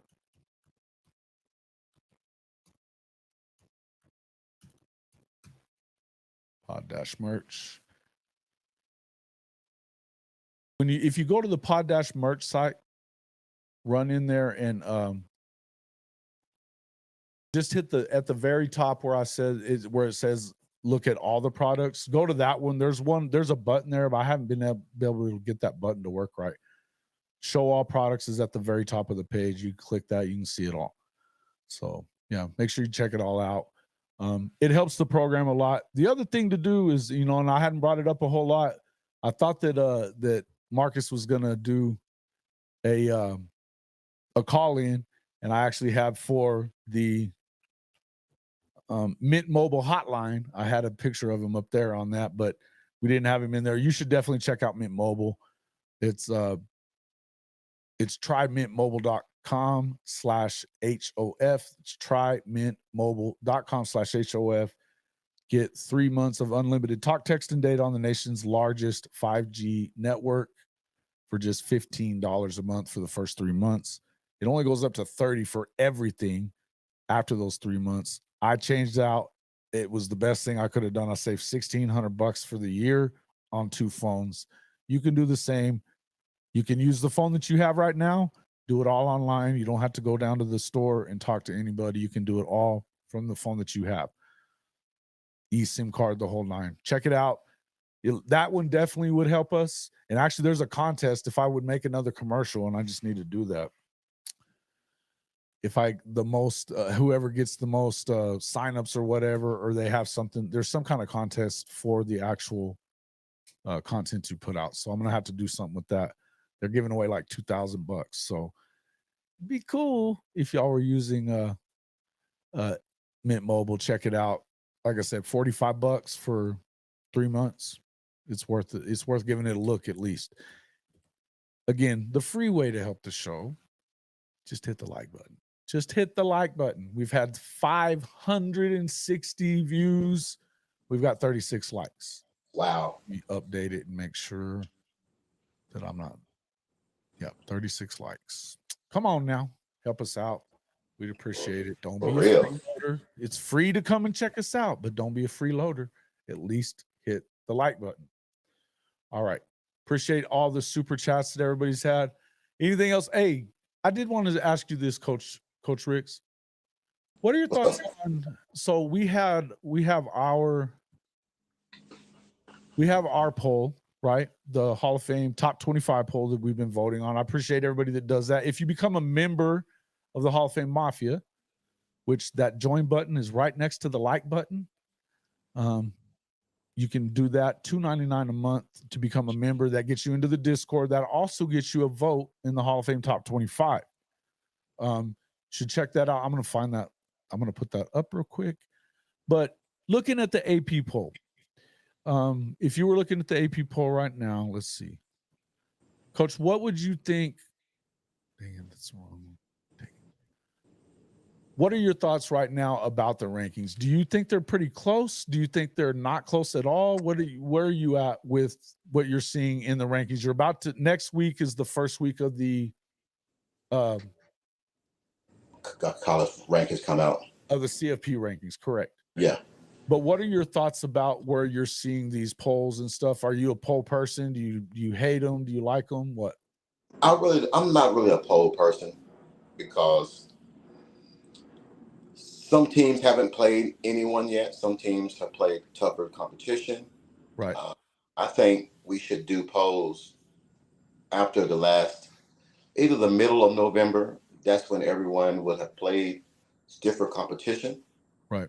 But I think that some of these teams have not played anyone yet, and they're getting, I'm not going to say anything bad about it, but K-State and Pittsburgh, Iowa State, some of these teams and everything haven't been tested yet. Of course, Oregon, Georgia, Penn State. Penn State has the luxury of not playing the top dogs in the Big Ten yet, so that's going to change here in a few more weeks. So if you're looking at it, I mean, some of these teams have gotten away pretty unscathed with competition. So I'm not really a big ranking guy. Just like to see the games be played, and then at the end of the season, that's when we should really rank some of these teams because they would have played a lot of competition. Well, we started our poll after week 4, right?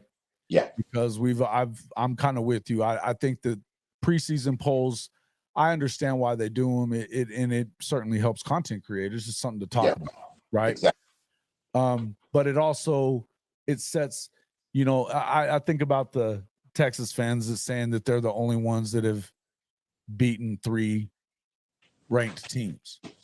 Well, you've beaten 3 teams that were ranked when you played them. Yeah. But you haven't beaten 3 ranked teams. So, exactly.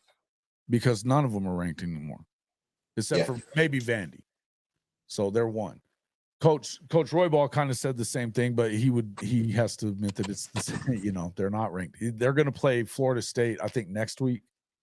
And that isn't going to really be a big thing, right? No. So maybe it's actually this week, I think. If you take a look, Colorado, I think that I agree with their ranking probably right now. They've lost a couple of games, but they look really good. Look, I don't know how much I believe in any of the Big 12 teams. I like BYU and where they're sitting in our poll. I think they're a little high in the AP, but I do think that BYU is better than people think. And you realize that people actually picked them to finish last in the Big 12 this year. That tells you just how little even media folks know about these fucking teams sometimes. Exactly. Because they had them finishing last out of 16 teams. They're number 1 in the league. They've beaten Kansas State. I think Iowa State's really good as well. We've got them at 12. I think Kansas State's really good. I like them. And I don't know that they beat Kansas State again if BYU plays them again. I would tell you I don't trust the Miami one, except I do like Cam Ward. Yeah. I don't know what I think. We're going to find out what Penn State's about this weekend. They're on the road at Ohio State. You'll get to know something about that. Yeah. We know Franklin hasn't been able to beat them, or Michigan, or even Michigan State. In his 10 years there, I think he's got 4 wins against those teams, and only one of them came against Ohio State. So, it's time for him to step up and get a win there. Tennessee, I like better than I like Texas, but I got to tell you, I like Texas A&M better than I like Texas, and probably Tennessee as well. I'm not sure about Tennessee. I think that they're the number 2 teams. Those 2 would be like 2 and 2A for me in the SEC right now. What I saw out of Texas A&M last week, I still have a hard time believing that Aggie's that good. But I got to tell you, with Marcel Reese in the game, they're good because their defense is really damn good. Definitely. Yeah, I don't know. What are your guys' thoughts? Well, I'm looking at why is Washington State in it? They're in a conference with no conference. Yeah, well, the Mountain West. Well, are we rewarding them now because they went to a lesser conference? Well, their only losses against UW, Washington. Who's not ranked? Offense. I mean, they haven't played. I don't think they've played Boise yet. So I don't know if they do play Boise, but I'm not the one that voted on there. Somebody did. A few of our voters did. Obviously, I like Pitt a lot more than people do. They have a hell of an offensive coordinator. I like Army. I like Army. Yeah, you're an Army guy. You should like Army. Army is got Air Force this week. Yeah. I don't like Army. No. I said that for a reason because I knew that was going to happen. Yeah, I know. I figured. I like SMU better than I think a lot of people like them. Miami hasn't been tested yet. I don't know that they're going to get tested. Do you? I think I can't think Cam Ward is really good, but they've played with fire. Miami won't get tested until they play Clemson in the championship game. Okay. Is it going to be Clemson? Oh, yeah. Ain't nobody else in the ACC. No, you don't like Pitt? They suck. They do not suck. They're undefeated. They're undefeated for the first time since 1983, by the way. Who have they played, Jason? This deep. They've played a couple of pretty good teams. No, they ain't. I think they have, dude.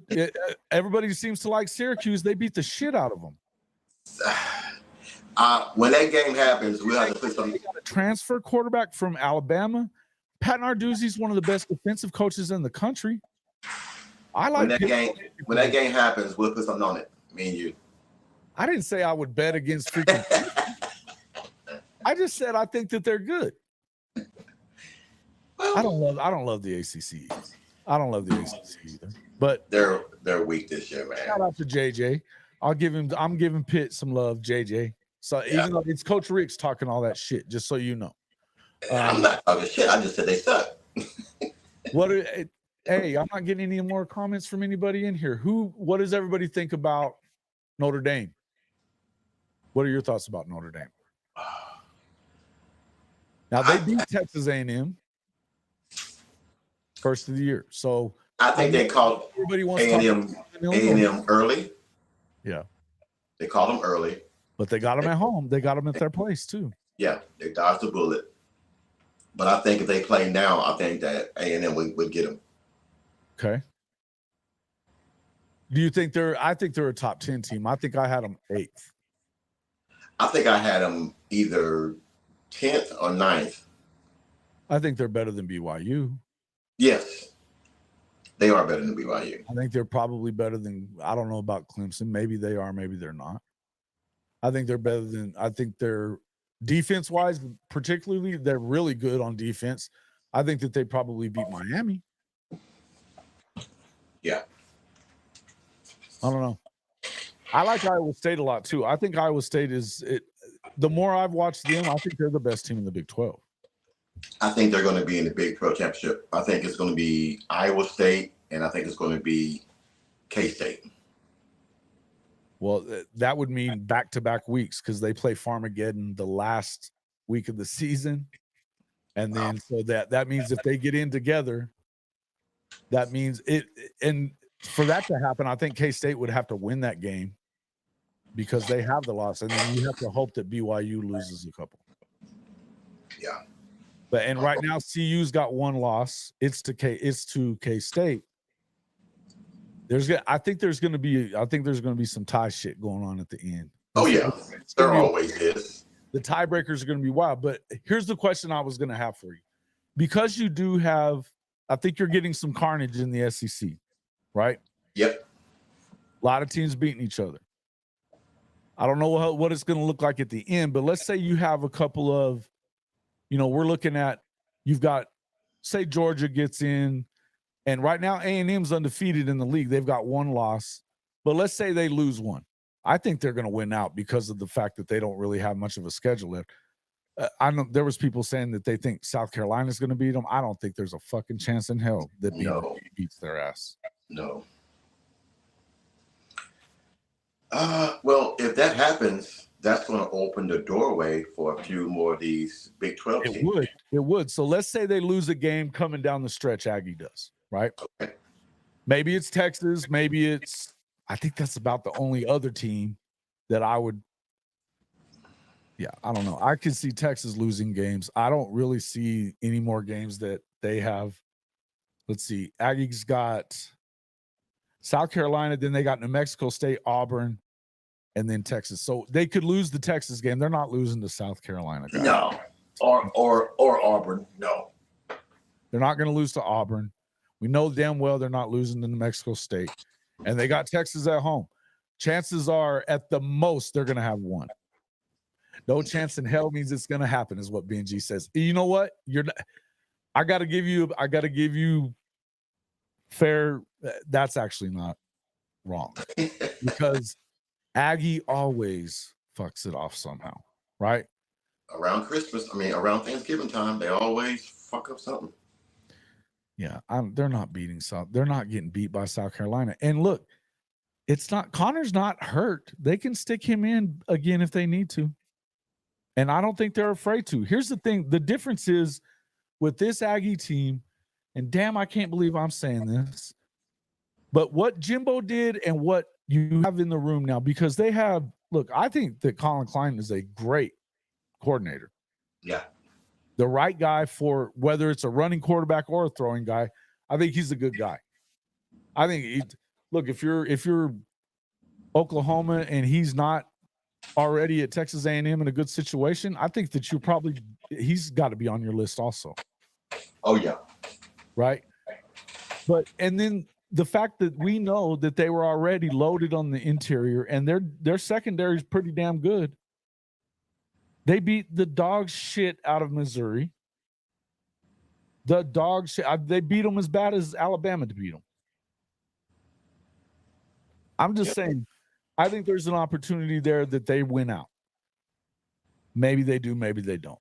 But I think that the combination of having as much talent as they have on that football team, plus they got a coach that is, I think that Mike Elko's a damn good football coach, man. He's a great X and O guy. He's a great motivator too. He's in their asses. Yeah. Man. Well, we were talking about him yelling about run the fucking football. You know? That's what you need, man. You need to hold everybody accountable and let them know that you're not embarrassed or you're not scared to get in their ass publicly or publicly and everything. So that's very important. So the OC knows if I don't call the right plays, he's gonna get in my ass and everything. So we need to make sure that we're on the up and up. That's very important. And let's look at, obviously, if you're talking about, so we've got also, all right, let's look at Georgia's. What does Georgia have left? They've got the cocktail party this weekend. Okay. They're not losing that fucking game either. No. They've got Ole Miss on the road. That's losable. Yep. Tennessee at home. I guess that's losable too, but then they close out with UMass and Georgia Tech. Let's say maybe they lose one more. Okay. Let's say they lose Ole Miss, maybe they lose Tennessee. God forbid they get beat by Florida. The whole world will crumble. But I don't see that happening. I think they're coming into their own. They're the best team.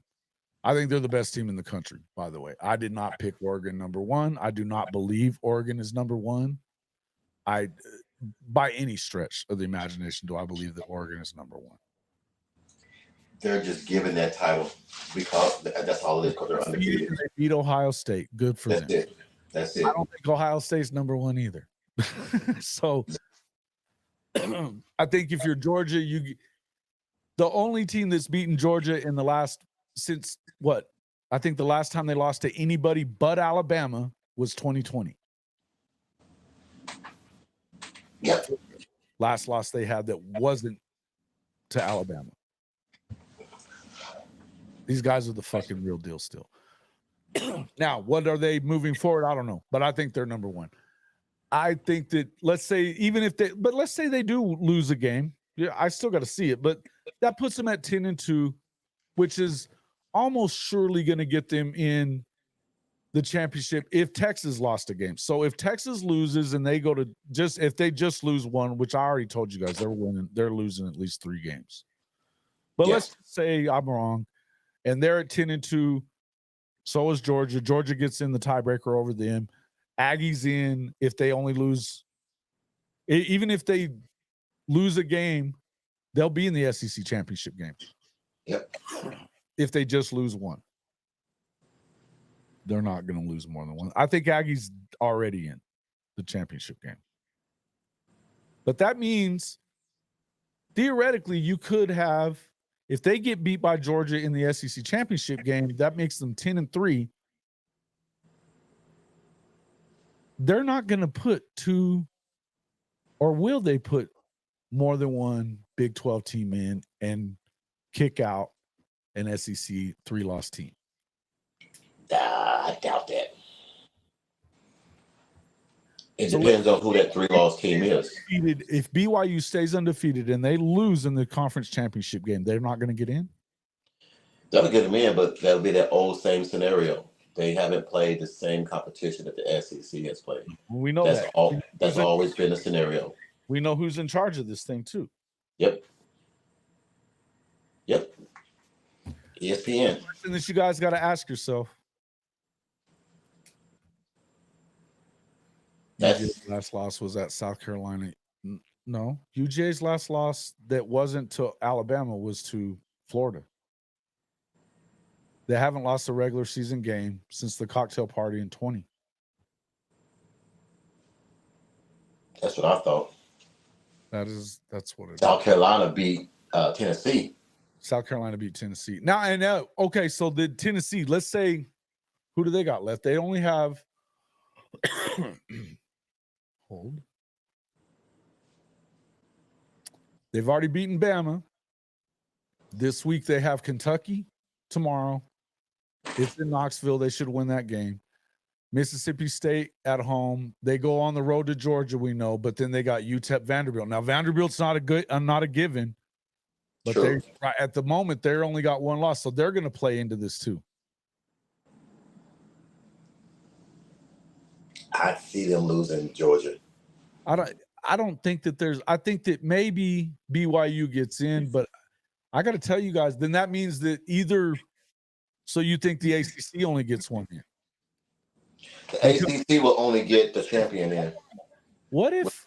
Well, no. If Clemson goes in and beats Miami, then they'll get 2 in. Miami, and Miami's undefeated in the ACC championship.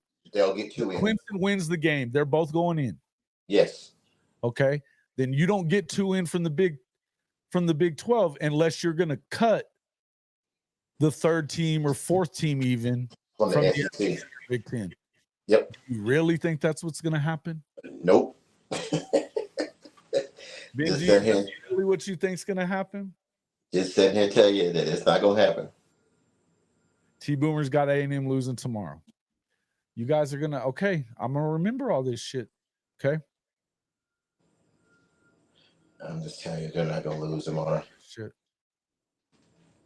I think that Ole Miss is okay, but no, I think they're done. They still got to play Georgia. They're going to get the shit kicked out of them. They're out.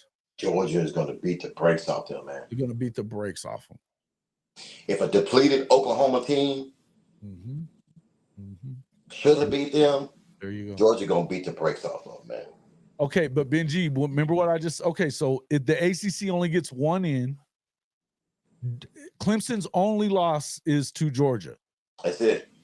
So if they beat Miami, and Miami hasn't lost another game, they go in there undefeated. Yeah. You're not going to put Miami in with Cam Ward? I don't know. I think it becomes you're going to have some screaming motherfucking Florida people again. You have to. This time from the Miami school. Well, you got 12 teams, so you got to fill those spots. And but okay, you do. But One of those spots is going to a group of 5 school or a group of 6 school. True. One, only one. If you get 2 in from one, let's say you get 3 total from the ACC Big 12, because that's the expectation. Okay. That's 4. That leaves you 8. Now, if the SEC doesn't get as many in as the Big 10, they're going to lose their fucking shit. And the ESPN's not going to allow this. They want 4. They want 4. Which means that only one would get 4. If you give a second team in the Big 12 that many. I don't know, man. I have a hard time believing that they actually would do it. I don't know that I think that right now is as big of a stretch at the moment as far as differences in talent, but it ain't going to be long. Yeah. I'll tell you this. This is an important year for the Big 12 and the ACC to do something in that playoff. They have to. They better not get in there and go one and done, or you fucked. Because next year, if that happens again, they're going to leave you out. Clemson and Pitt. Pitt's undefeated too. Yeah, this is going to, hey, everything is, it's setting up for chaos. Just know that. Well, they want chaos, Jason, to be honest, because now they wanted to move it up to 16. I want chaos. They want it to be 16, actually. I want chaos. Absolutely. It's going to go to 16 probably next year. Yeah. Or by 26. I think that next year they decide that, though, right? I think next year. Not next week. We will know. It will be. If you're looking at the rankings here, you've got two ACC teams in our poll. You've got 2 ACC teams in the top 10. You've got 1 Big 12 team in the top 10 and Iowa State at 12. Uh-huh. Now, Notre Dame's in the top 10 in the AP poll. I think Iowa State is also, I don't know. It depends on what I don't know. I think that you'll definitely find out. Are they going to keep giving Notre Dame a free ride into it? What's a free ride? They're not a part of a conference, actually. They don't give, no, they don't care. You just got to think about this. NBC gave them by themselves $65 million. They get another 1% of the playoff revenue for being independent, which puts them at basically the same amount, $75 million, that you're getting in the SEC and the Big Ten right now. That tells you how important that Notre Dame is. Gotcha. The number 5 spot is intended for Notre Dame. 5 or 6, because that the 5 spot is the one they really want them to have, because they probably end up with that. That means that you don't play an SEC or Big Ten team until the second round, or the semifinal. Semifinals. If you get the 5, you're probably going to get the 12 of the Big 12 or the ACC, one of the two. I thought 5 gets 12, 6 gets 11, 7 gets. And you would get theoretically you would get the group of 5 guy in the 5-12 game. Yeah. That's what they want. That's exactly what they want. That's why they set that shit up for them. Absolutely. So, and listen, first off, I think that Notre Dame is good enough. Okay, I do. I think they lost to Northern Illinois. Okay, it happens. They let down from winning the game the week before at A&M. I may be a little higher on A&M than a lot of people are. We'll find out. But I think that if you look at this Notre Dame defense and the fact that Mike Denbrock is there on offense, they look a lot better than they did at the first of the year on offense with Riley Leonard. I like them. They're going to beat the shit out of USC here in a few weeks. I like this. I think that there's going to be chaos, though, which I love. I love chaos. Are you looking for chaos when they bring out the first poll? I think you're going to find out what they think about it. In fact, we need to get the CFB professor back on, the one that did the analytics. They've never missed. They've never missed a ranking college football playoff ranking. I'm going to get back to hold of him. Okay. I'll do that today. All right, guys, I got to get out of here. I'm already, well, not late, but I need to get to work. So let me, guys, know what you let me know what you think in the comment section. Hit me in the comments if you're watching this after the fact. Hit me on Twitter and tell me what you think. Whatever. Obviously on Twitter, I'm at JW_HOF. You can let me know what you think. I'm also on Instagram as well. You can jump in there and find us. In fact, I'm going to put on that. I need to find that little spot that we have an actual link page that you can go to all of our spots and check us out. But I'll throw some questions out there for everybody. How do you see the first CFP going? And how do you see it ending up? Let me know what you guys think. That's a really bad loss, he says. Yeah, it's not a great loss. It's really not. But I'll give it to you. But they're a different football team today than they were then. I'll put it to you that way. I'm telling you now, and mark my word, somehow, some way, they're going to put Texas in the top 5. Texas is going to have 3 losses, bro. They're not going to put them. I'm just saying, when the first poll comes out, they're going to have them in the top 5. They're in the top. I think they're in the top 5 now. Or in the top 6. It's 6. Top 6. They're AP top 6. 6th in our poll. Yeah. I think we got it through 7. We're right on with the AP. Yeah. We'll see. Yeah, we'll see, man. We're gonna find out. We'll see. All right, brother, man. You have a good one, man. Hey, make sure you guys get over to Coach Rick's channel. It's just under Coach Rick's. Hey, Coach Rick. Yep. Make it over there and subscribe to the man's channel. He's putting out amazing content. I appreciate you as always for coming in, Coach. No problem, man. Enjoy your day, man. You'll be going to work. I'm getting off work. Hey, nice times. Good stuff. Hit me up later. I'll talk to you in a bit. I will, bud. Take care, bud. All right, later. Yep. All right, guys. Thanks a lot for coming in. If you didn't hit that like button already, shame on you. Make sure you hit the like button. We'll see you all on the next one.